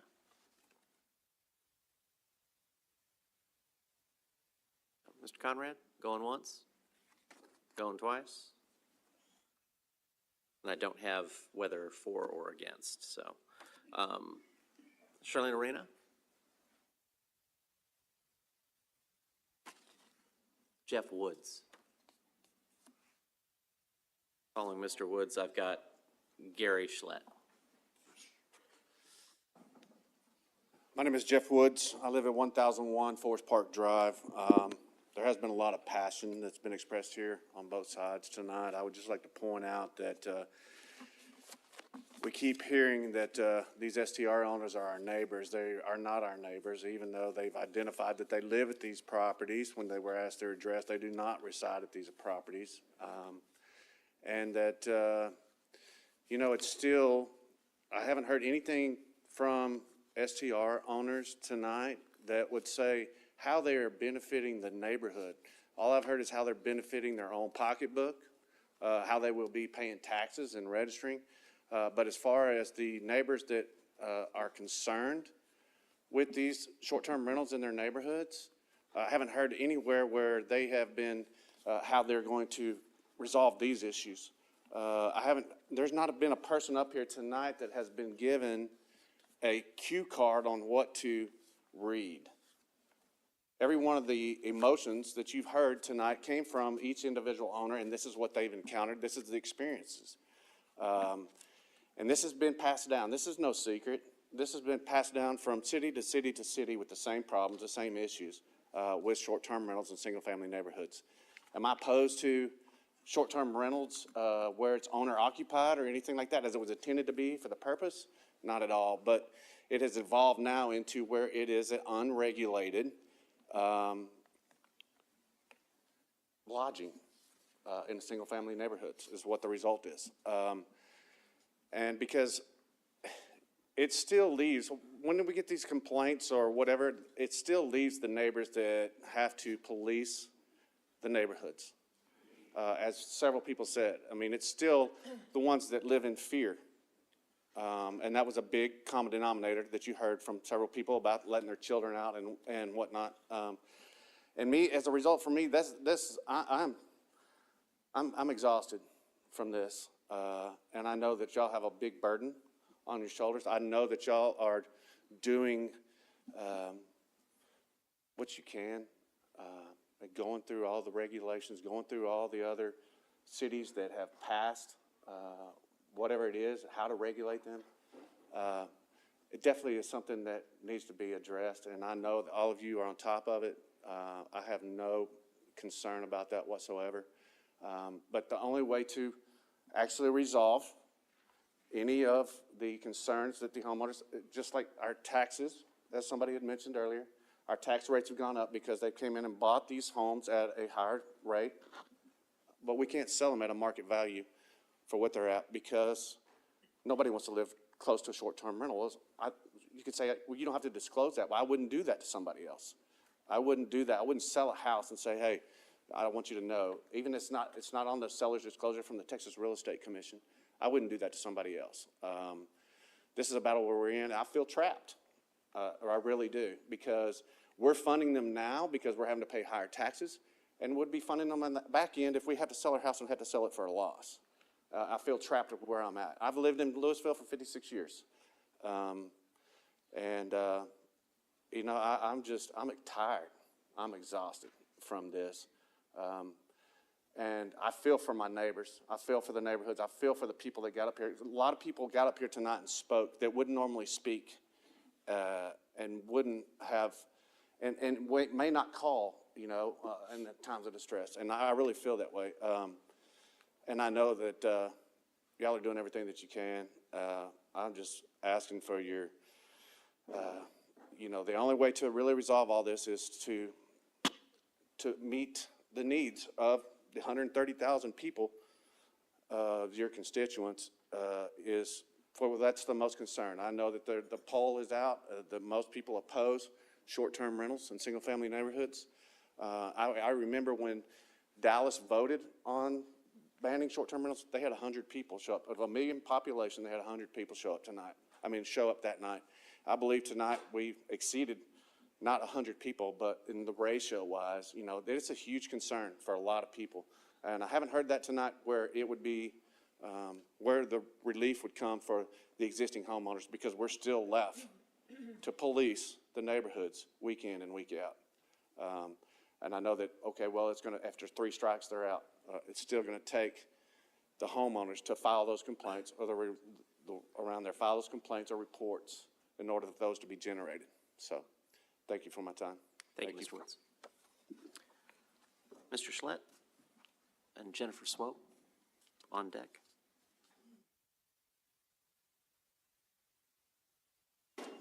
Name and address for the record, please, sir. Hi, my name is Gary Schletty. I've been here for about 40 years, and I live in 2027 Wanderlust Drive in Lewisville, in the Oaks Estates, and we have just found out recently, I got this letter. It says, oh, you've got a rental property or something like that. And, you know, I was surprised. But what is the major disadvantage of owning rental property? Very quickly, does rental property devalue current homes? That's the big worry of homeowners, devaluing your home. And the drawback of having rental properties include a lack of liquidity. The cost of upkeep and the potential for difficult tenants and for the neighborhood appeal to decline. That's what happens. And you want a city that is not declining. So if you don't want this city to decline, you maintain some type of quality to your homes and that.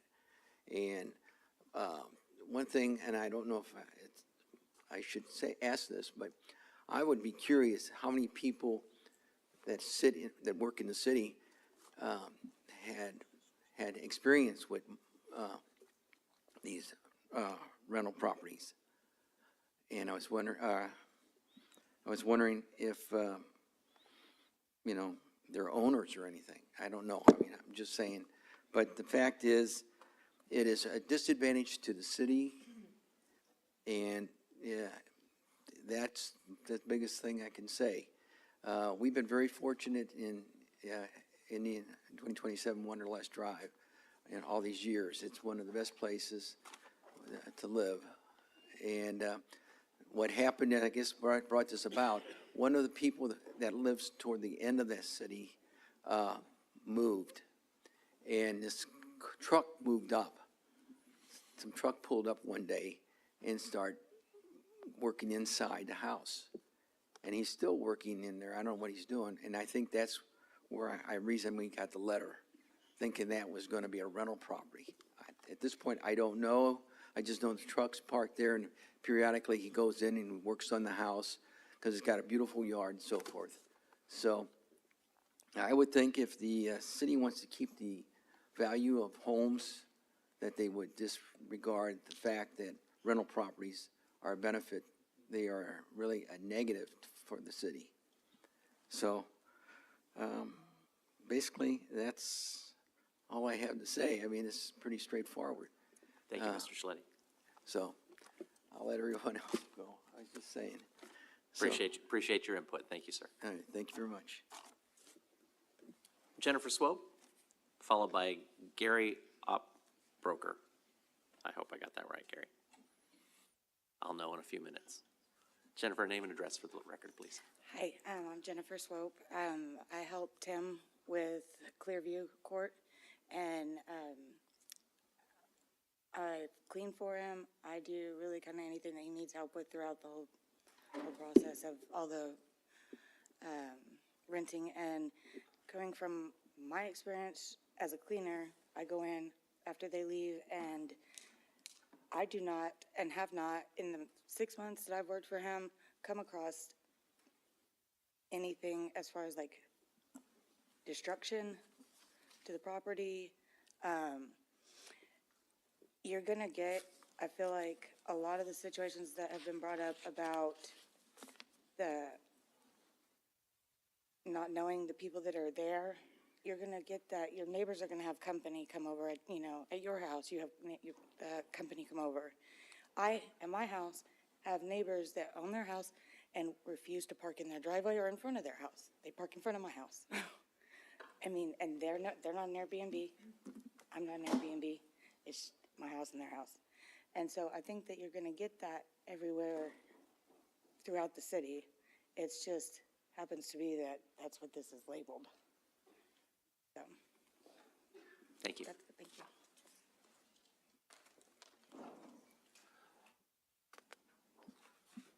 Gary, and then I've got Lauren Billings on deck. Name and address for the record, please. Leave that, my scribble. Sorry about that, Gary. Mr. Mayor, I live at 111 Firewater Circle. Thank you, Mr. Mayor, for your ongoing work and acknowledgement of the need to address the short-term rental issue in Lewisville. Gentleman mentioned fear, uncertainty, and doubt recently. That's what we live with and have been living with for the past 3 or 4 months since the property next door turned into a short-term rental. sleeps 18 in a single-family residential neighborhood. I've written a long story, but the heart of the argument is a simple one. Short-term rentals are essentially hotels, and hotels are not appropriate for single-family residential neighborhoods. These neighborhoods are meant to provide a peaceful and stable living environment for our residents. And the continuous presence of short-term rentals disrupts the tranquility, especially these large capacity lodgings with sleeping for over 8 people. This increases safety risks, and we have the fear, uncertainty, and doubt every week, whenever we get home on a Friday, are we going to have another destroyed weekend where there's continuous noise? I previously presented an example, just one of many, of the noise that we experienced at 1 a.m. in the morning a couple of weeks ago. This issue has been going on for multiple months, the same violations. We face sometimes week-long parties that happen at these properties, noise and other illicit activities. As residents, we deserve to enjoy our homes without being subjected to disruptions caused by transient visitors who do not care for the neighborhood. We had an incident a couple of weeks ago. A gentleman was walking around the neighborhood with a beer in one hand and a cigarette in the other hand. And he was saying he came here because he couldn't get rentals in Dallas. So obviously there are some impacts of that ban coming through. I expect that will increase over time, and we'll be impacted more and more with certain properties benefiting. One of the issues with a moratorium on these properties is the people that are existing short-term rentals creating problems for neighbors like us will then benefit at the expense of us, the existing neighbors to these short-term rentals. I've previously shared some sound from the property next door, as mentioned earlier. As a summary, some options that may help is updating our zoning ordinance to specify where short-term rentals can and cannot operate, similar to what Arlington has done successfully. There's other options that various people have brought forward to us today, and I think in principle, we know that there needs to be regulations on these properties. We personally are struggling with this. The fear, uncertainty, and doubt that we live with on a daily and weekly basis is starting to affect us significantly. And I think all neighbors in our area can attest to that as well. Thank you. Thank you, sir. Lauren Billings, followed by Mary Witherspoon. Name and address, please. Hi, my name is Lauren Billings. I live at 1008 Vancouver Drive. I'm grateful to be here. Thank you for listening to me, and thank you everyone here who has said a lot of things. You know, I came in with one argument, and I've heard so many different things that I've written back and forth, and I have so many different things to say, but I only get 5 minutes, so what are you gonna do? So I want to start with kind of an ethical argument. Across from me, 1007 Vancouver Drive is a short-term rental. And it doesn't actually bother me, except for the fact that it's 700 feet within the front doors of Huffines Middle School. But that part bothers me because that ethically doesn't make sense. Like, why would we just have random people who can come in and out, be so close to a school? And by the way, why would you rent that house? The main road right there is always congested, like especially in the morning and right at 4:30 when all the kids are trying to get to school and out of school. It doesn't make any sense. Also, that home should be reserved for somebody who actually has a family who should take their kids to school. So they're kind of denying someone who might need that, who wants to have a family. So that doesn't make a lot of sense to me. It also doesn't go with Lewisville's 2025 mission. You guys actually have it stated on your website. Your long-term plan is to give Lewisville a place to thrive. How are we thriving if we just have a bunch of random people come in and who are just living short-term, like deep roots? I don't know about any plant that can grow roots in a weekend. I mean, maybe there's a few, but not any that you want. Logically, I've heard the quote, let businesses be businesses. Yeah, I guess you could say a short-term rental is a business, but I'm gonna be honest, I'm a business owner in Allen, the dinosaur company, Billings Productions. I build life-size animatronic dinosaurs. I don't consider any of these people business owners because they didn't go through what I had to go through. I had to approach the EDC, ask for approvals, get my land. I go through permits, I file my 941s quarterly, I do a lot for my community. I promote other small businesses. I donate to other charities. I do a lot of outreach for children, adults, all sorts of people. What do these businesses do? Did they ever ask the residents what we wanted? Did they ever ask, like, how we felt with them being here? Did they ask what we wanted or how we felt of them bringing people in? Which, by the way, I don't know if you saw Airbnb or Vrbo's security policies, but Airbnb, I believe it was mentioned earlier, they do background checks, but they're not thorough. Fine, I can let that one go, but Vrbo actually does not do background checks, and I have that printed out here. So that's a little disturbing considering that I have 2 kids in middle school and they play around the neighborhood. But if these short-term rentals want to be considered businesses, treat them like businesses. It's not fair. They're bringing these people in. The least they could do is put a pamphlet out and say, look at everything Lewisville has to offer. Look at all these small businesses. Because you know they're just going to come here and maybe go to some franchises or go out of the city to whatever event that they want. How does that help this city? We need to keep those sales tax dollars here because it helps you guys essentially. Now, my painful argument. I want a house. I am currently renting long-term, and every time I have tried to get a house, I'm always outdone by somebody who can put so much more money there. I can't build roots here. I can't paint my walls, which is such a silly thing to get upset about, but I don't want to put any of my plants in the ground because I don't want to leave them there. They're my plants. I want to teach the world how to garden. I love what Lewisville does. I love that no-mow zone. Like, you guys actually care about the monarchs, which is so great because now they're endangered. Nobody gets that, but you guys do. And I want to teach that to everybody. But I can't even plant anything in my yard without the promise that I can't take it with me, unless if I want to dig everything up. So right now there's a bunch of pots outside my house with eyeballs on them. So that's my life in a nutshell. But I would really like a house to paint some walls. But I would love it if you could help me with that and help the people here, help the community. I'm not saying get rid of short-term rentals. I'm just saying make it fair for everyone. And because I'm here, I'd love to help with that too. So thank you. Any questions? Thank you. Thank you. Appreciate the input. I have Mary Witherspoon, followed by Alex Marquez. Hi, I'm Mary Witherspoon, 989 Little Den Drive, Lewisville, Texas. Been there for 17 years.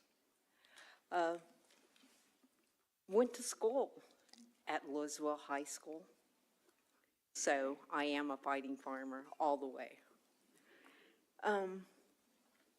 I have an Airbnb right next to me. I am next door to an Airbnb, and no, they are not my neighbor. They are a party house, and they advertise as a resort. Now, where in Lewisville are we a resort? Are y'all living in a resort in Lewisville? Are we a resort? No, we are not a resort. We are Lewisville, Texas, not a resort. I call a resort Florida. Cabo, that's a resort, not Lewisville, Texas. My house, single family, sleeps a family of what? Normal 5? My next door sleeps 16 to 18. Is that single? No. I live in a neighborhood. I don't live by a hotel. I don't want to live by a hotel. I don't want to live by a resort. Now, everybody pretty much covered what STRs bring. Noise,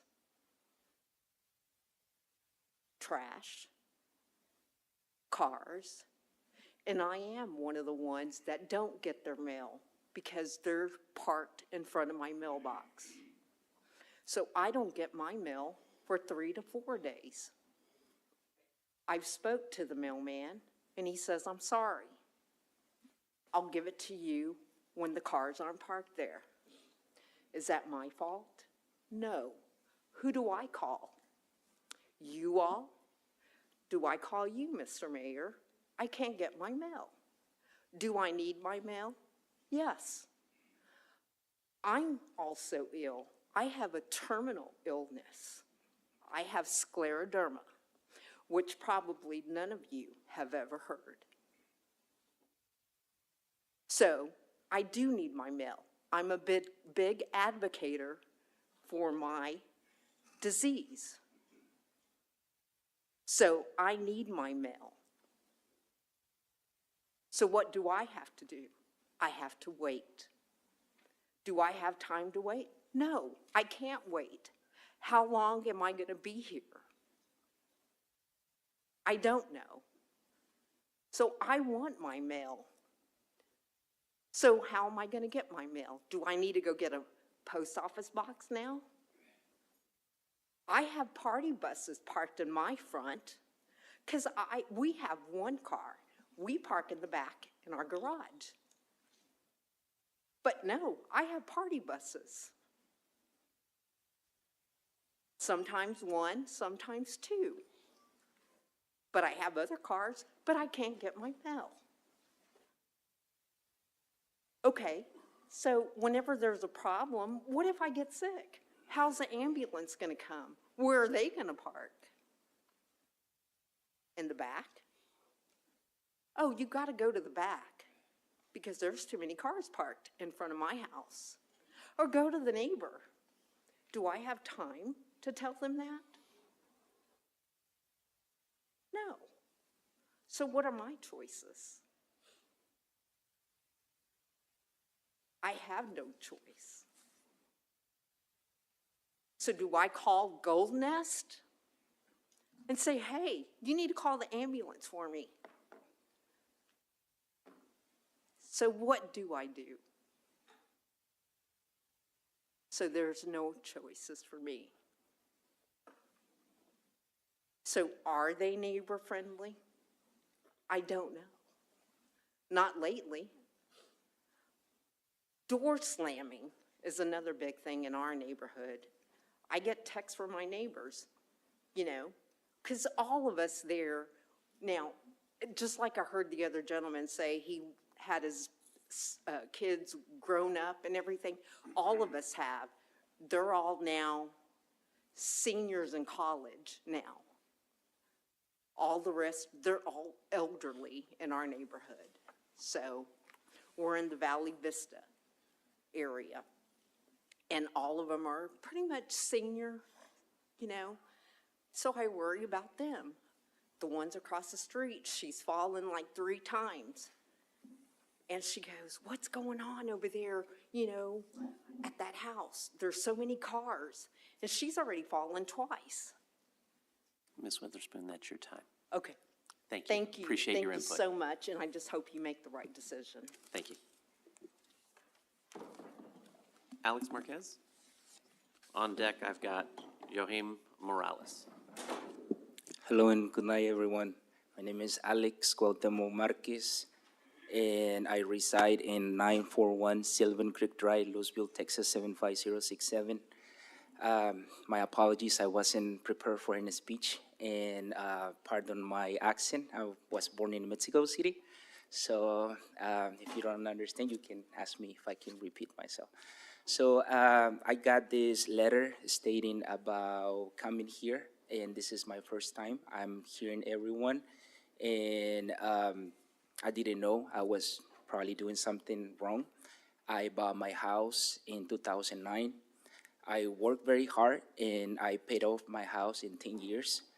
And so I owned the house. In 2019, I got laid off from a job that I worked for like 14 years. And with that being said, I've been traveling around the world, and I have nothing but good experiences in staying on Airbnbs. Some people may not like staying in hotels, and I'm one of them. I prefer to stay on Airbnbs where you have that kind of experience, where it's kind of like a different experience. I feel like you feel the home, you feel their culture, you feel many different things when you're staying on an Airbnb. Therefore, I got laid off, and with that experience, I support my mom and dad. I'm the youngest of my family, so I decided to convert my house in Airbnb, and I started it 2 years ago. I hear, and with all due respect for everyone that it has bad experiences with the owners of the house that has the short-term rentals. It's not my place to say otherwise that I'm a person that takes care of my house. We have rules. One of my, if you go into my Airbnb website, is like I don't allow small gatherings or events. I do respect my house. I take care of my house, and I want to keep it that way. I respect the neighbors, and I have no problems whatsoever in my neighborhoods with anybody. And I didn't know that was causing problems to the neighbors. I only hear that their problems is obstruct their driveways, where they can. I don't see anybody in anywhere that you park in front of the driveway if it's not your house. If you do, you call the tow company, or you call the police, or you go to the neighbors and say, hey, you need to move your car. I heard about the noises of parties. Of course, there should be maybe people that has parties on their houses, and even doesn't have to be a short-term rental. But we also have rules in the city where you call the police if it's after hours, and then they go over there and they kind of shut you down and say, hey, this is not permit. I also heard about trash. I have no idea where that's coming from, but I take care of my place. I work very hard for it, and I support my mom and my dad, which they are under Social Security, which is very little income. And I never thought that this was a problem. So I just wanted to say that I'm one of the persons that I'll say that I follow rules, and whatever you guys decide, I will agree. And I just wanted to thank you, everyone, for listening. And I will recommend you my Airbnb so you can have a great experience too, okay? Thank you, Mr. Marquez. Just a tangent. Never apologize for your accent. That just means that you speak one more language than I do. Joey Morales. On deck, I've got Vernicia Montiel. Good evening, Mayor, Councilwoman, Councilmen. Thank you for giving me the time of day. I thank you for everyone for coming and voicing their opinions. I think it's important as a community that we all voiced what we believe in. Just want to start off by just telling you guys a small story. I am a living example that the American dream is still alive and well. I was born in a small town in Mexico called Tampico, Tamaulipas. I can't put it on a map, I'll be honest with you guys. I was born and raised I was raised in Brownsville, Texas, in a very poor community. My parents brought me and my sister up here in Lewisville in 2009. So I am a walking example of the public school system here in Lewisville. So I am a fighting farmer. One thing that I do want to voice, that I am a professional host. I do own one Airbnb here in Lewisville, Texas. My address is 1325 Cedar Ridge Drive. One thing that I do want to make clear, as other professional hosts has spoken up here to you guys, is that we generally do everything imaginable to make sure that our neighbors are respected and our space is also respected as well, because every single person in here who is an owner-operator has essentially sacrificed to own that home. Now, to the people who are on the opposing side, I do see your viewpoints as well, and I do want to say that I am with regulation. Just like everyone else, just like people who drive around in public roads, they need to be insured and licensed. Same thing with it, same exact same thing has to be done with short-term rentals. You guys have to be insured and licensed. As much as I want to stand here and say, free enterprise, no taxation, all that stuff, sorry guys, it doesn't work that way, unfortunately for us. I don't mind playing by the rules. That's why I'm here speaking in front of you guys. I do want to make something very clear as well. I do teach others how to run their Airbnb start their Airbnb business. Majority of my clientele that I actually help out are actually senior citizens. Most of these people are in positions where they have a paid off home, and unfortunately, they just couldn't, their Social Security or their pension that they had doesn't support their living standards anymore. But their largest and biggest assets that they control, which is their home, allows them to live a very, very comfortable life. Now, the great thing about these people is that they understand, I understand exactly where they're coming from. They have fought for their home, and I have fought for mine. So, again, I am with regulation, making sure that everything that you guys and that our neighbors are at ease. And then, yeah, so that's all I have to say. Thank you. Thank you, sir. Mr. Morales, hold on, Mr. Morales, before we go, sorry, thank you. So use a term that I haven't heard yet tonight, so it's professional host. Can you explain what a professional host is? Professional host, as the other people say, we have specific softwares that regulates decibel levels inside the home and monitoring systems. So if there's ever a claim, if there's ever an issue, we have the evidence and making sure that we're always on top of what their guests are doing. Now, we're not invading their specific privacy. All we are is just monitoring the amount of vehicles that are parked in front of the house, the amount of people that are coming within the property, and also the amount of decibels that are in the house as well. Is that a self-designation, or is that an Airbnb designation? No, that's just for us. Okay, so you guys designate yourself. Yeah, we're the ones who actually have to pay out of our own pockets to make sure that we take care of that. Because the last thing we want to do is impede in anyone else's right to their own privacy. I'm sorry, for clarity, does Airbnb designate you a professional host, or you just declare yourself? No, just declare. Okay, fantastic. All right, great, guys. One check. I can declare myself handsome too, right? Thank you.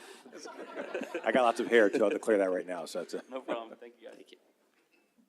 Veronica Montiel, and then Tamara Ellis. Name and address, please.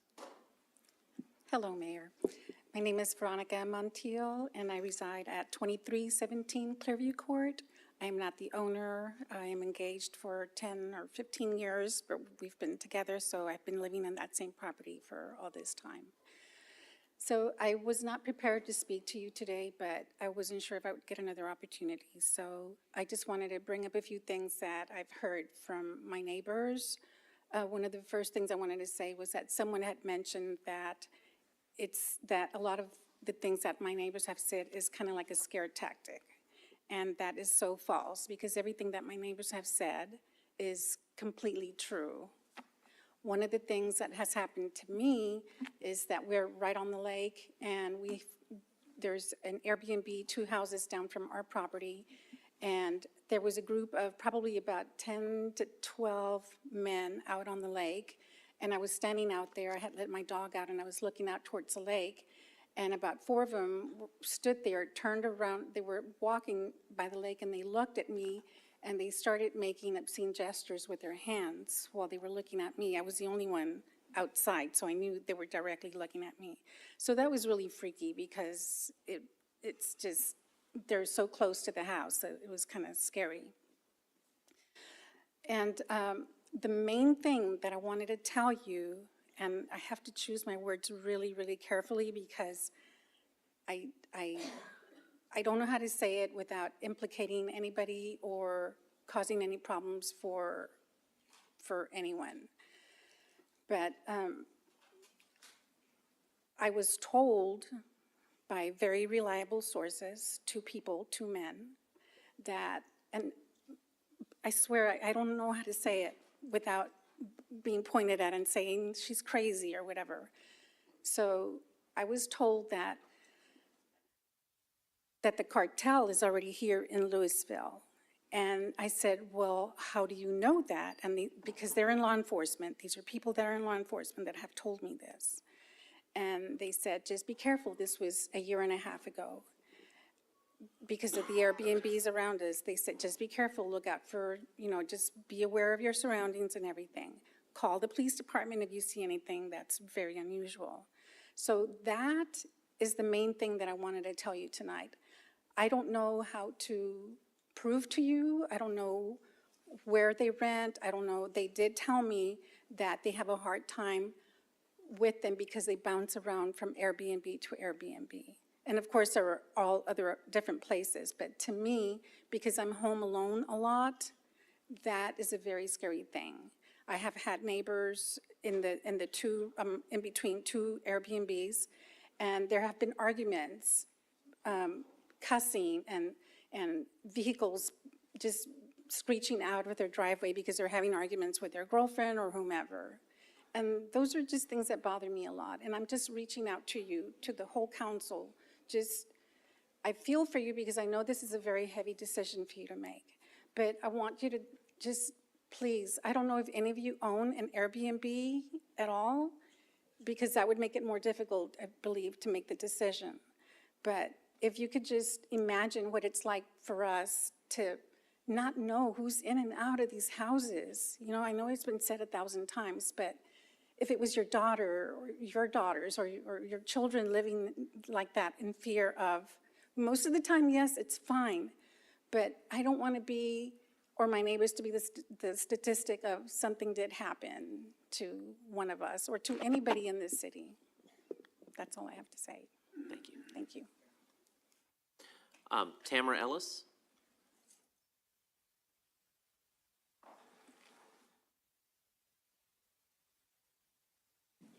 Name and address, please. I'm here to I don't have a speech to say or anything like that. I just have my personal experience. I stayed at a few Airbnbs in the past year and a half, and they've all been great. I haven't had a problem in none of them. I now work for them. I clean. I go in and clean after the other people have left. Some has been not so put together, but for the most part, there's been no destruction, no violence, anything as far as that I have witnessed or been in contact with. I also I came to go to them because I lost my home that I had, so I looked into the Airbnbs because I didn't want to take my children into a motel. I'm a single mom. And they took me in and let me work for them and took care of their residents. And that's, my kids, they go to school. Well, we're in Grand Prairie now, but we were doing the one here in Lewisville and some in Arlington. Just overall, I've had a good experience with the Airbnbs. That's pretty much all I got. Thank you. And you're 618 Columbine Lane in Grand Prairie, is that correct? That's where I live, in Grand Prairie. Thank you, Ms. Ellis. Yes. Folks, that's all of the public comment forms that I have available or that have been filled out. We did give some grace. We got one. Fair enough. Come on. I've got three. All right. Let's make sure we get those because I don't have them here, but that's okay. We got time. Hi, real quick. My name is Jim Cousins. I live at 2457 Claymath Drive. Mine's a little bit more unique situation than I've seen the other ones. I live in a townhome. I was on my board for a while, the advisory committee and so on. A lot of the properties, when I bought into it, I bought it as a single-family dwelling. Since I've been there, business has been ran, used car lots. The police have come out, tagged it. A guy had 5 cars along the street, was running a used car lot. We have a drug dealer lives down the street. How I found that out is I was walking down the street. that finally the people kicked them out because being a part of the board, we were able to work on it. They were short-term renting. The guys, some big guys were banging on his door, the wrong guy's door to go through. Our townhomes are cookie cutters. What's it take next for the rounds to be going off? Because it's not a matter of if, it's when, and it's going to happen in that neighborhood. If you've ever walked there at night, it's getting worse, up and down. They're brand-new townhomes. They went from, started out at 300,000 to over $500,000. It's turning into garbage. You go down, there's people throwing trash all over. I have pictures of people that stayed at a short term, stayed there for 3 months because they say their house is being renovated or whatever. Well, then they take all their garbage and they just throw it out in the streets. And when I've contacted the owners of these short-term rentals and Airbnbs, what I get is, what do you care? You should have moved into $1 million property. Every one of these guys that owns these Airbnbs or short-term rentals don't even live in the city of Lewisville. So they don't care. They don't live here. They're not my neighbor. Okay, they just own a piece of property here. If I wanted to live next door to a business, I'd have bought a house next to a Walmart. If I wanted to live in a hotel, I'd have moved to a Marriott. I bought a single-family dwelling home. That's exactly what I bought here in Lewisville. The drug dealer, and right behind us, there's an elderly home and a school. I mean, when's it gonna take it now? There's cars racing up and down there all the time with deals that have gone bad. You can walk down and smell weed continuously and the drugs that go on in that neighborhood. And a lot of it's from the Airbnbs. One of our worst properties is right across the railroad track by the pool. Most people there, we're gonna have to raise our association dues again for a 4th time. We've already had to do a special assessment of $657 because we can't keep up with the damage that's happening to our property because of what's happening. These short-term rentals, these people moving 6, 7 people, 4 or 5 dogs, who will just leave feces and garbage everywhere. We have to clean that up because some of it's in a park where it says no animals, and they're letting their dogs in there. We have to have that cleaned up because we're gonna get cited by the city and the county. But they don't care. And every time that I've contacted these owners of these properties, because I have their phone numbers and their addresses being on the board, I don't care. Actually, one of them is a realtor who threatened me with, I know the guy that signed a petition, he's got 10 properties, we'll tank these properties and we'll really stick it to you. I shouldn't have to live like that. I have the names of all these people, I have all of it. They were supposed to have a meeting this weekend where I live, and the people coming together, and I was gonna try to get more and more people involved. There's a huge silent majority in where I live, and the police have been out there, 2429 Siskiyou several times. It's a property rented out by a guy that owns a business, and part of the compensation for these guys that live there is a free place. At any given time, there's 3, 4, 5 guys living in this house. And the neighbors have to deal with that. I didn't catch where you live. I live in Windhaven Crossing, 2457 Claymouth is the street. And how I know townhomes and condos can be nice, and even living here in Lewisville, I lived in one in Michigan for 20-plus years.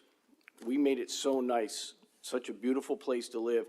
I was able to sell my home on a Sunday afternoon because there was a waiting list to get in, because it was all single-family dwelling.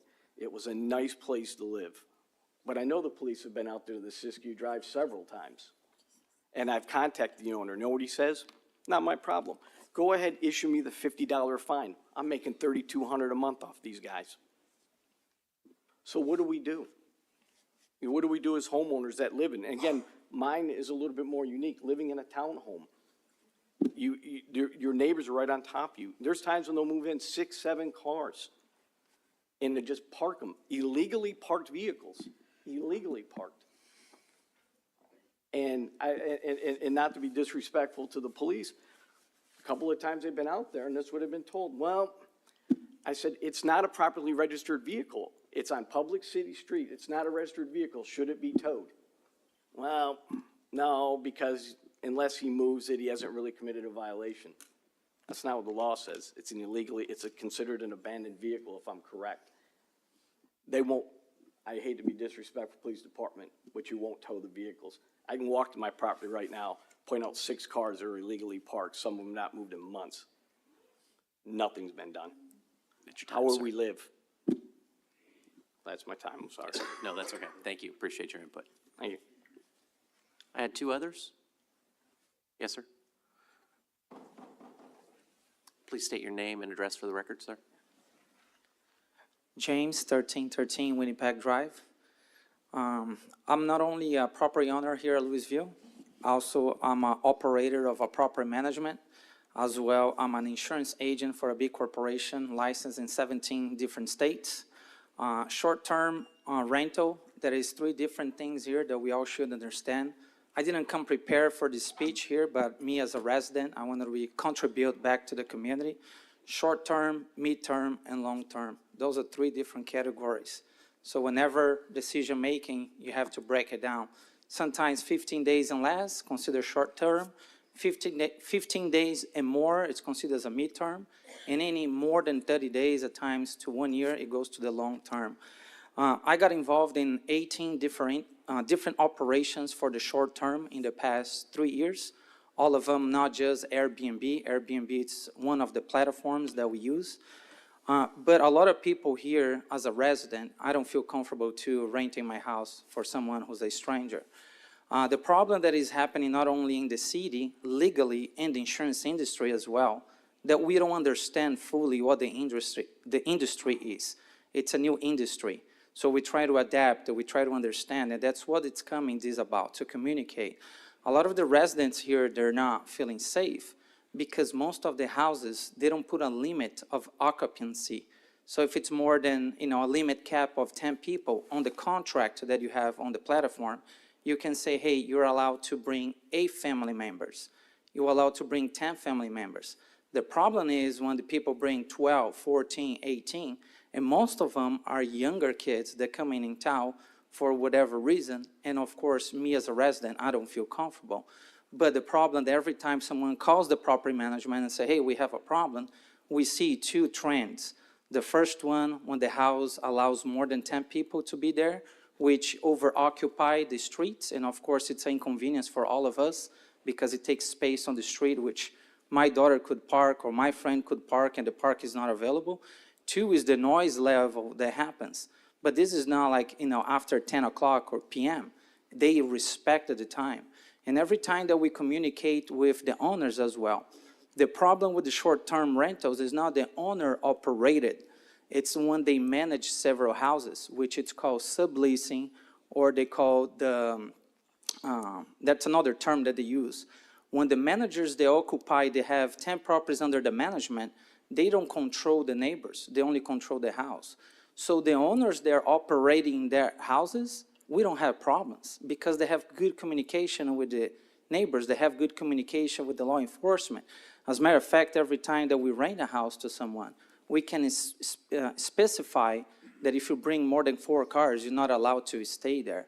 So a lot of the problem is not coming with the business itself, it's more parking on the streets, or sometimes by the lakes. So the lakes bring a lot of people that want to enjoy freely, per se, and that's what the level noise is a little higher. The cars are coming because they do parties, and that's one of the problems that we don't have on this side of town. It's only on the side of the lake. A couple points that I want to present here as well for the benefits of operating a short-term rental or hosting a short-term rental in the city. Allows Lewisville families to welcome their relatives for reunions, gatherings, and public events. So a lot of kids graduating from Lewisville High School here, people come from out of state or out of town, and they stay on the short-term rentals. We have a lot of elderly here in Lewisville that they're debilitated with their health. Their kids come to Lewisville to take care of them, and they stay here 3 weeks, 4 weeks, 5 weeks. They don't want to stay on their parents. They say, hey, my parents' house is the parents' house. We want to rent a house and take care of my parents. A lot of this situation is showing up more and more often, which the elderly need some type of a care that the relatives or the family members are coming in town and taking care of them. As well, it facilitates the temporary housing for employees. Lewisville hospitals, we get a lot of nurses and a lot of doctors that come and stay here for a couple or few weeks to supply the needs of the hospital, that the hospital has a shortage in professionals. The third one allows the city to collect extra revenue to invest in our own city. These people pay taxes, actually. Besides the property taxes, we re-emit the tax to the city. which the taxes stay here. They pay and they go away, and we reap the benefits to invest in the infrastructure as well. It helps Lewisville residents to create extra revenue so they can supplement their extra expense with the proper insurance. Like the gentleman back there, it's an extra revenue that he can collect. A lot of people are having a hard time paying the property taxes. They say, wait, what can we do? Maybe rent a room, maybe 2 rooms, or maybe the whole house. It helps the own residents here besides all the noise and the negativity here. That's your time, sir. Oh, okay, that's all. Thank you. Thank you for your input.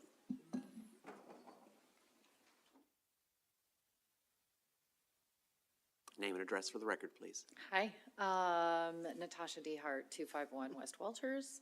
I was not planning to speak today. I was not actually here for this. I was here for the next thing that's on your list that I have to leave and to go take care of my kids, so I'm not going to be there for that. But I do happen to own a short-term rental, and I have a totally different story than any of these I've heard here. So I own 2. One is here and one is in another state.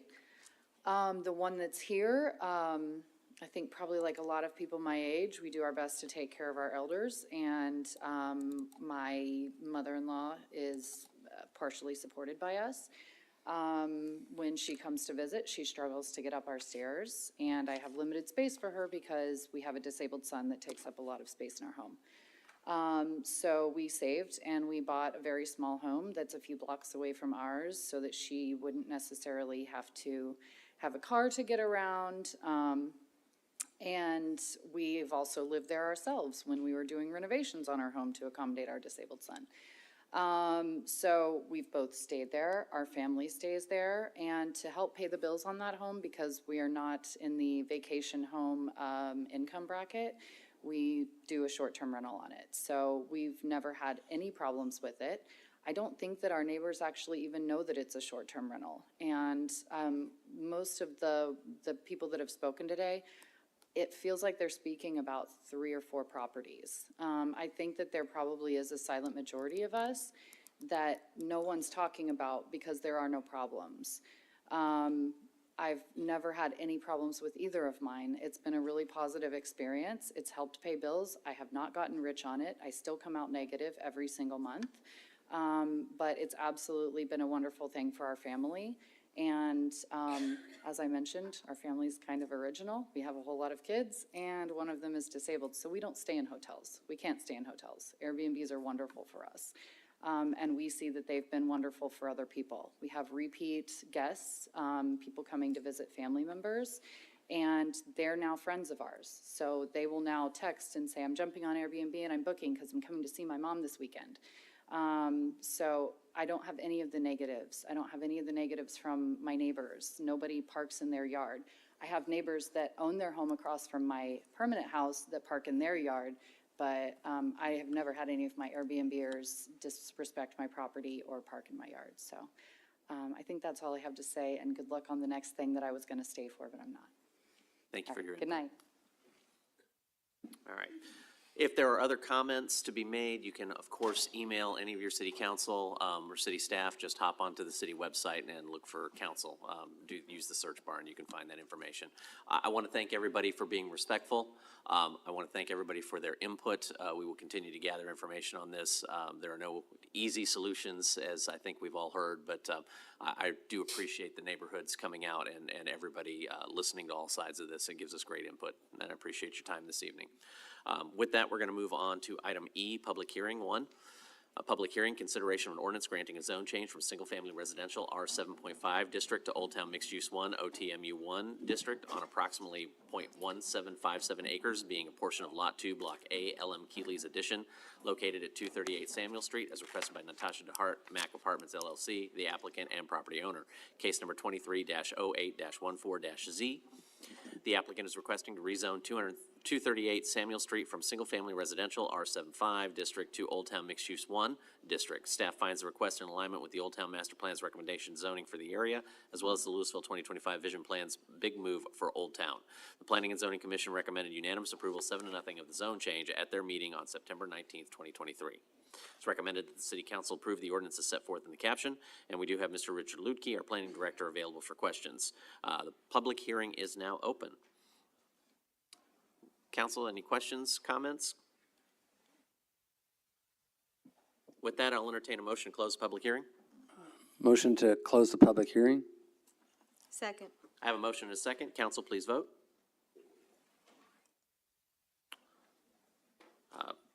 Public hearing is now closed unanimously, 6-0. Council, I'll entertain a motion to approve the ordinance. I'll move to approve the ordinance as set forth in the caption. Second? I have a motion and a second. City Attorney? This is an ordinance of the Lewisville City Council amending the zoning ordinance by rezoning approximately 0.1757 acres of land, being a portion of Lot 2, Lot A, LM Keeley's Edition, located at 238 Samuel Street, from single-family residential district zoning to Old Town Mixed-Use 1 district zoning, correcting the official zoning map, preserving all other portions of the zoning ordinance, determining that the zoning amendment herein made promotes the health, safety, and general welfare of the city, providing for repeal or severability, a penalty, and an effective date, and declaring an emergency. Council, if you'd please vote. Motion passes 6-0. Item 2, public hearing, consideration of an ordinance granting a zone change from single-family residential R75 district to Old Town Mixed Use 2 district on approximately .4702 acres, legally described as lots 9 and 10, block 3 of the O.B. Dick subdivision, located at 425 and 433 Edward Street, as requested by William P. Wedge, the applicant and property owner, case number 23-08-13-Z. The applicant is requesting to rezone 425 and 433 Edward Street from single-family residential 7.5 district to Old Town Mixed Use 2 district to facilitate future redevelopment. Staff finds this request in alignment with the Old Town Master Plan, recommended zoning for the area, as well as the Lewisville 2025 Vision Plan's Big Move for Old Town. The Planning and Zoning Commission recommended unanimous approval 7-0 at their meeting on September 19th, and it is recommended that the City Council approve the ordinance as set forth in the caption above. We do have Mr. Richard Lutke available for questions, and the public hearing is now open. I do have Mr. Wedge here, who is available for questions and is in support but does not wish to speak.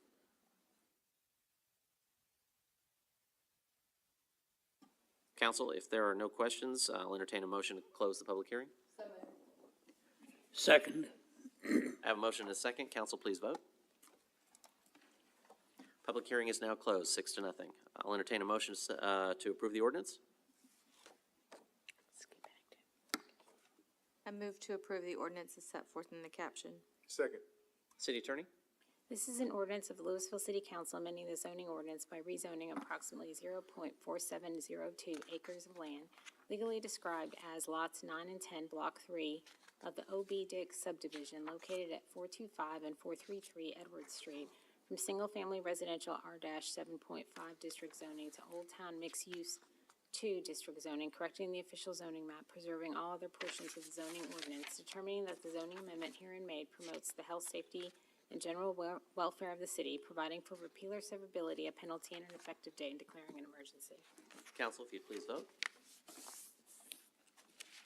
Motion passes unanimously.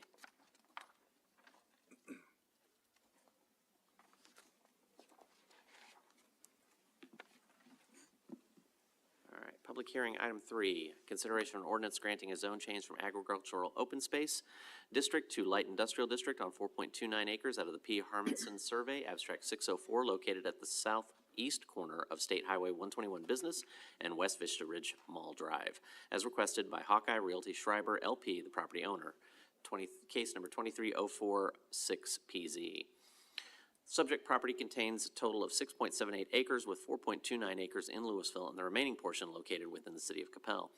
The site is located at a gateway into the city of Lewisville as identified by the Southwest Lewisville Small Area Plan. The property owner requested a zone change to light industrial to facilitate future industrial development.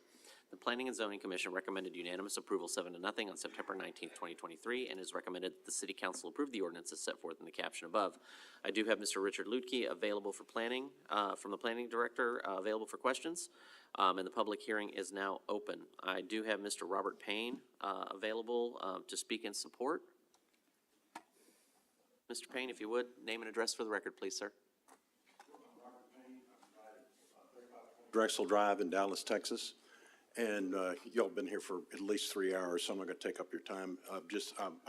I'm the principal for the property owner, Hawkeye Realty Schreiber, and this request is consistent with the area plan, the Gateway area, so I've asked for your support. Thank you.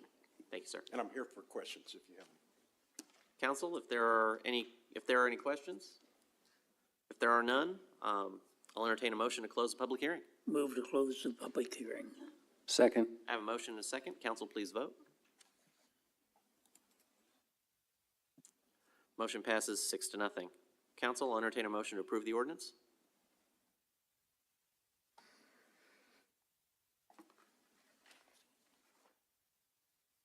Motion to approve the ordinance as set forth in the caption. Second. I have a motion and a second. City Attorney? This is an ordinance of the Lewisville City Council amending the zoning ordinance by rezoning approximately 4.29 acres of land out of the P. Harmonson Survey, abstract number 604, located at the southeast corner of State Highway 121 Business and West Vista Ridge Mall Drive, from agricultural open space district zoning to light industrial district zoning, correcting the official zoning map, preserving all other portions of the zoning ordinance, determining that the zoning amendment herein made promotes the health, safety, and general welfare of the city, providing for repeal or severability, a penalty, and an effective date, declaring an emergency.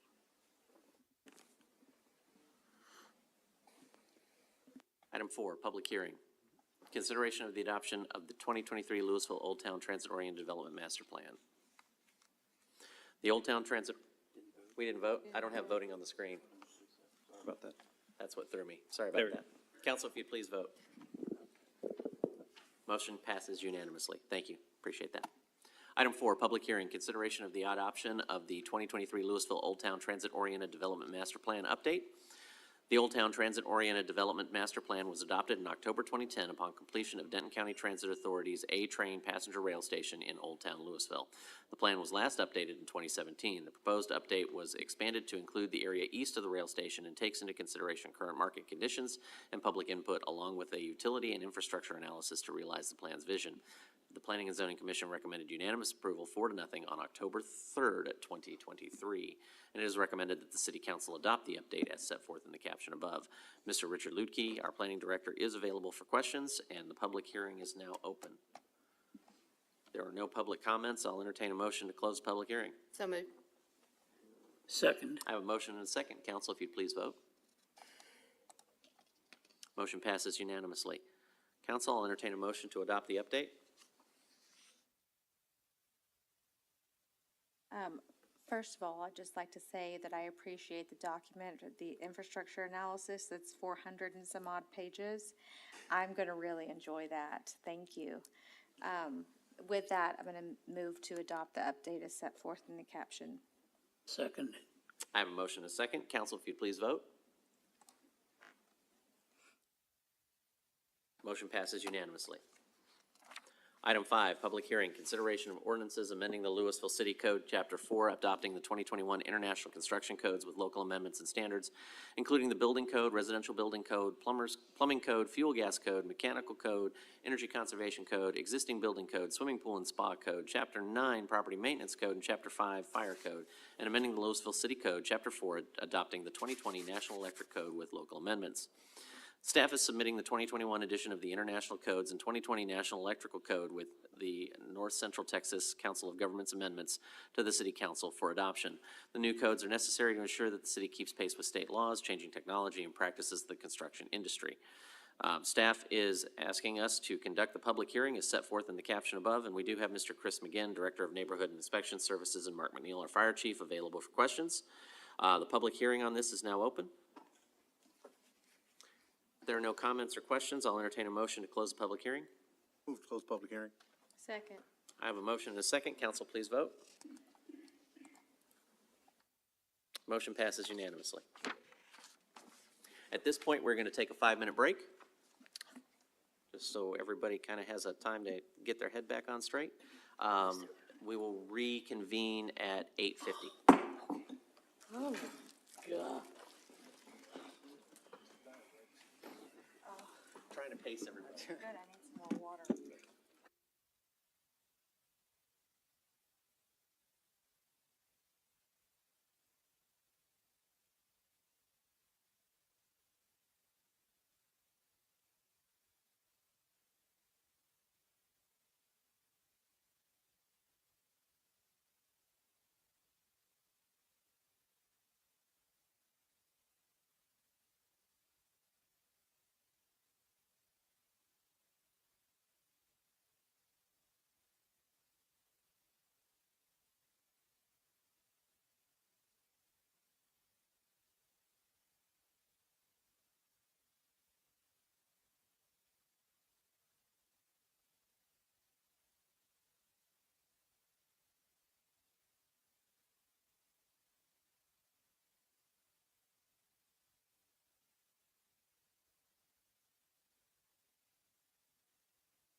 All right, we are back into session. It is 8:52 PM. Next up is item F, Visitor Citizens Forum. Speakers must address their comments to the mayor rather than to individual council members or staff. Speakers should speak clearly and state their name and address prior to beginning their remarks. Speakers will be allowed 5 minutes for testimony. Speakers making personal, impertinent, profane, or slanderous remarks may be removed from the meeting. Unauthorized remarks from the audience, stamping of feet, whistles, yells, clapping, and similar demonstrations will not be permitted. In accordance with the Texas Open Meetings Act, the City Council is restricted from discussing or taking action on items not listed on the agenda. Action can only be taken at a future meeting. City Secretary, do we have any comment cards? We had one submitted, but the gentleman has left, sir. Do we know what it was regarding? He just was wanting to do an invitation to an event that's happening in Flower Mound. Okay. He'll probably email the details. We'll make sure council gets it. Was it Brian Webb? No, sir. Okay. Next up, item G, consent agenda. All of the following items on the consent agenda are considered to be self-explanatory by the council and will be enacted with one motion. There will be no separate discussion of these items unless a council member or citizen so request. For a citizen to request removal of an item, a speaker card or e-comment must be filled out and submitted to the city secretary. City secretary, do we have any speakers or e-comments to remove items? No speakers or e-comments tonight, sir. All right. Do I have any requests to remove items from the consent agenda? Yes, you do. Councilmember Cade. I'm sorry. Item Item nine? number 9. All right. Council, I'll entertain a motion to approve the consent agenda with the exception of item 9. Mr. Mayor, I move to approve the consent agenda minus item 9. Second. I have a motion and a second. Council, please vote. Motion passes unanimously. Item 9.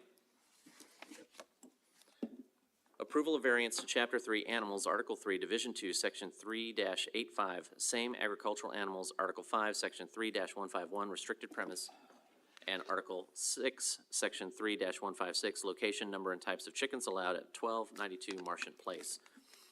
The city's fair housing officers approved a request under the Fair Housing Act that necessitates a variance to the following sections of the city code. Section 3-85, which prohibits the keeping of agricultural animals without a valid permit. 2, Section 3-151, which requires certain minimum spacing requirements for agricultural animals, included but not limited to at least 1/3 acre per emu, and restricts the grazing, foraging, or roaming of agricultural animals nearer than 25 feet from any other adjoining property lines. And 3, Section 3-156, which limits the maximum number of chickens per residential lot to 6 if there are no other regulated animals, and the total number of animals to 6, including the chickens. It's recommended that the city council approve the variances set forth in the caption above. Council, I'll entertain a motion to. Well, I have some discussion. You have a comment? I have some comments. All right. Okay. I have a lot of things that I would like to say, but I've had a lot of things that I now know that I cannot say. I do just want to say that the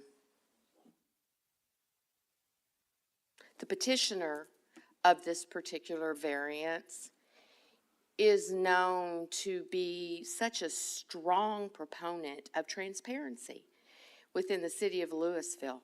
So I was wanting to be very transparent about this, but there are just certain things that I cannot say. So people, you're going to have to do your own due diligence to look at what we're talking about. I will just say that my personal opinion, my opinion as representative of Place 3 at the city of Lewisville is this nothing less than a cowardice manipulation of federal regulations. Any other comments? If there are none, I'll entertain a motion to approve. Motion to approve? I have a motion and a second. Council, if you'd please vote.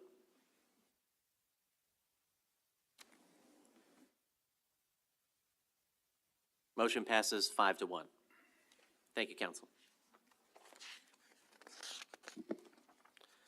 Regular hearing, item 11, consideration of 2 alternative standards associated with architectural standards and building envelope standards for St. Marina Church on approximately 3.26 acres located at 2525 MacArthur Boulevard, legally described as Dallas Teachers Credit Union Edition, Lot 1, Block A, Zoned Light Industrial District, as requested by Awad Eskander, of Paradigm Consulting, on behalf of Marina Coptic Orthodox Church, the property owner. Case number 23-08-10-ALTSTD.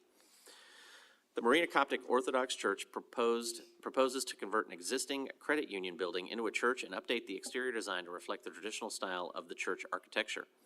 The following alternative standards are requested. A, to allow 100% cement stucco in lieu of the required 80% brick or stone, and B, to allow a building height of 15 feet 10 inches in lieu of the required 20-foot maximum. The Overlay District Board recommended unanimous approval 7-0 on September 19th, 2023. It's recommended City Council approve the alternative standards as set forth in the caption. And we do have Mr. Richard Lutke, our Planning Director, available for questions. Council, if there are any questions? If there are none, I'll entertain a motion. Just one comment. I just want to thank the zoning staff on this one. This one's, I have to say, is one of the most attractive buildings I think I've seen, especially out of an existing building. So congratulations on doing all that. Good job. I'll entertain a motion to approve. Second. I have a motion and a second. Council, please vote. Passes unanimously. Item 12, consideration of two alternative standards to the Lewisville Unified Development Code regarding landscaping and exterior building materials related to a proposed office warehouse development located on the north side of McKenzie Street, approximately 100 feet west of Redbud Street in Zone Light Industrial District, as requested by Benjamin Ganter of Lucky's Barbershop, the property owner.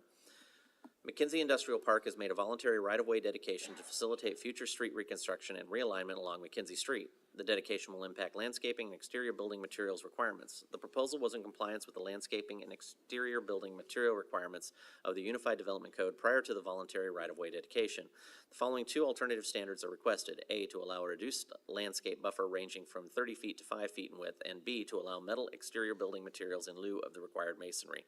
Planning and Zoning Commission recommended unanimous approval 7-0 on August 15th, 2023, and it's recommended that the City Council approve the alternative standards as set forth in the caption above. Mr. Lutke is, of course, available for questions. Council, is there any questions or comments? Move to approve the alternative standards as set forth in the caption. Second. I have a motion and a second. Council, please vote. Motion passes unanimously. Thank you, Council. Item I, reports.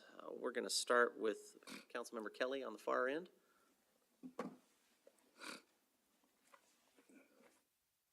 He's got a yellow tablet. He's breaking that many notes, dude. I took a lot of notes.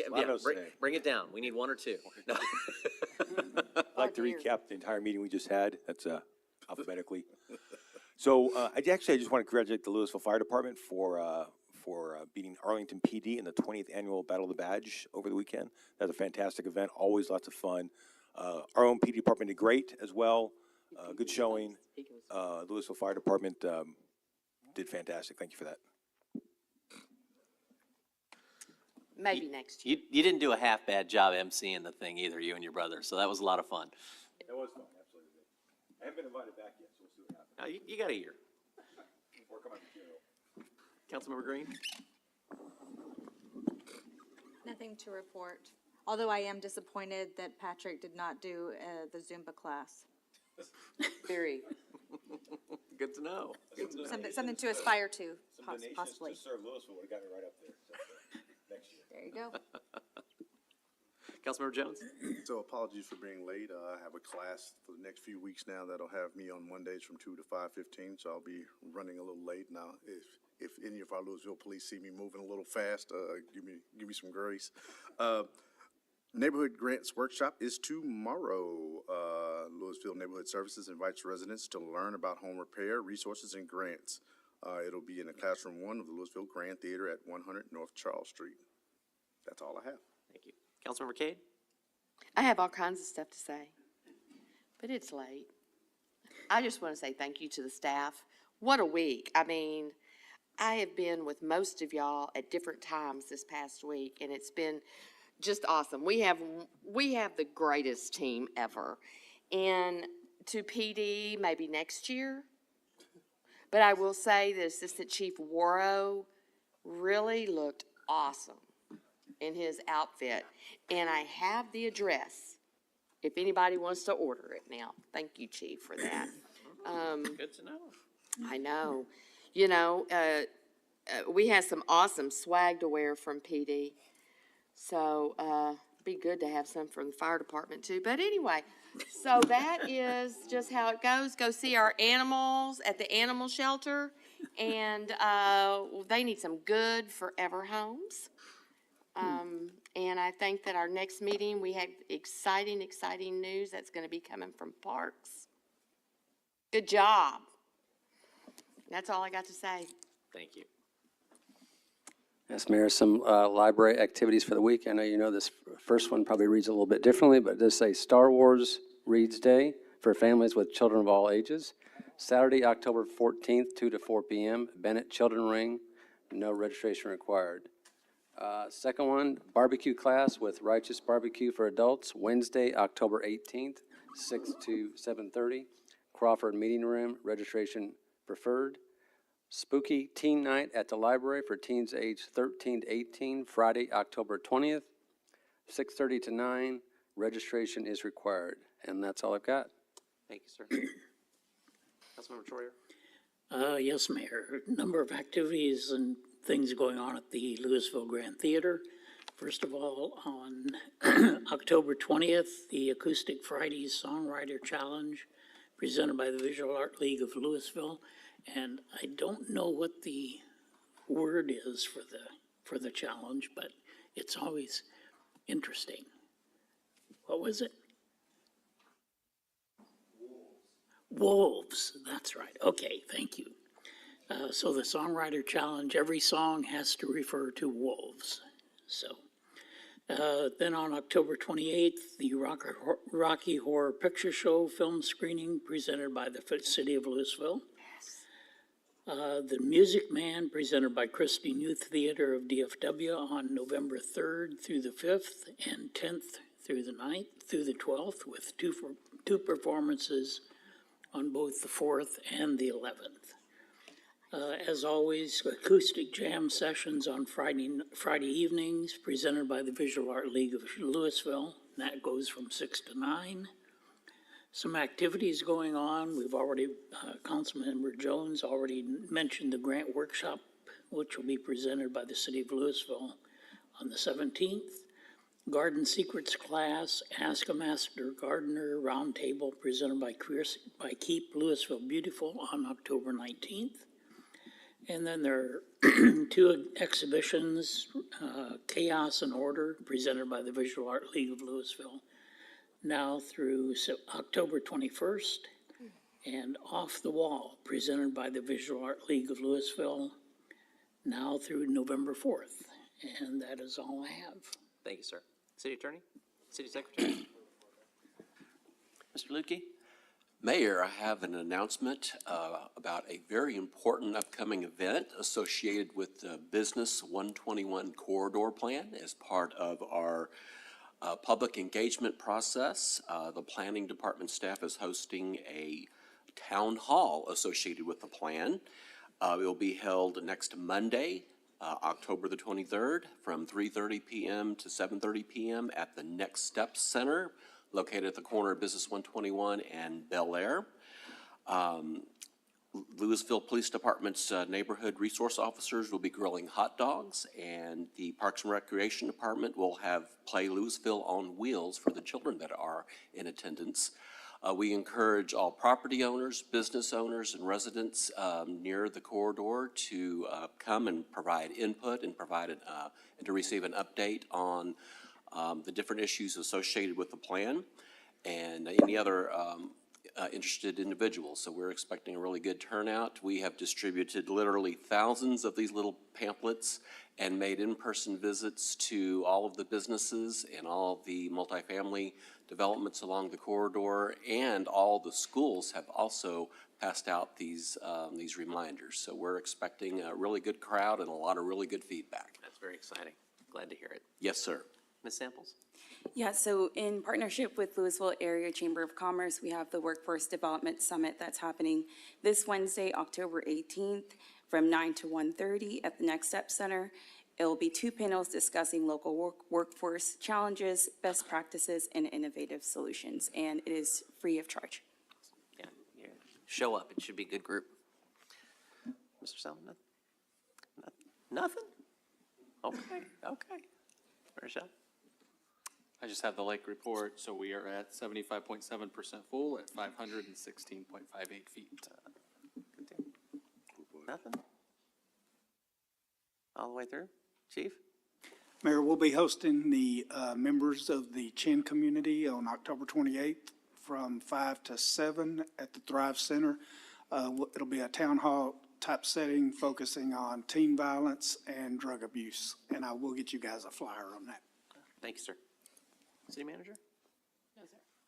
Only thing I have is Best Little Brew Fest in Texas this Saturday. If you guys haven't been, this is, I think, year 11. So they've been doing it for a while now. So, but come on out. We are going to have beer and public art. They've got a bunch of artists coming out this year, so that'll be a great event. So that's this Saturday. Hop on the city website for BLBFIT. With that, we don't have any other workshops, so we need to go into closed session. So in accordance with Texas Government Code Subchapter D, Section 551.072, Real Estate, Property Acquisitions, Section 551.087, Economic Development, Deliberation regarding Economic Development Negotiations, Section 551.074, Personnel, City Manager Claire Powell, Municipal Judge Brian Holman, Alternative Municipal Court Judge Kimberly Lafferty, Alternative Municipal Court Judge Holly Fox, Alternative Municipal Court Judge Robin Ramsey, and Section 551.071, legal issues related to STR properties if we need anything more on that. With that, we're going to go into closed session.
Oh, well, that was aggressive.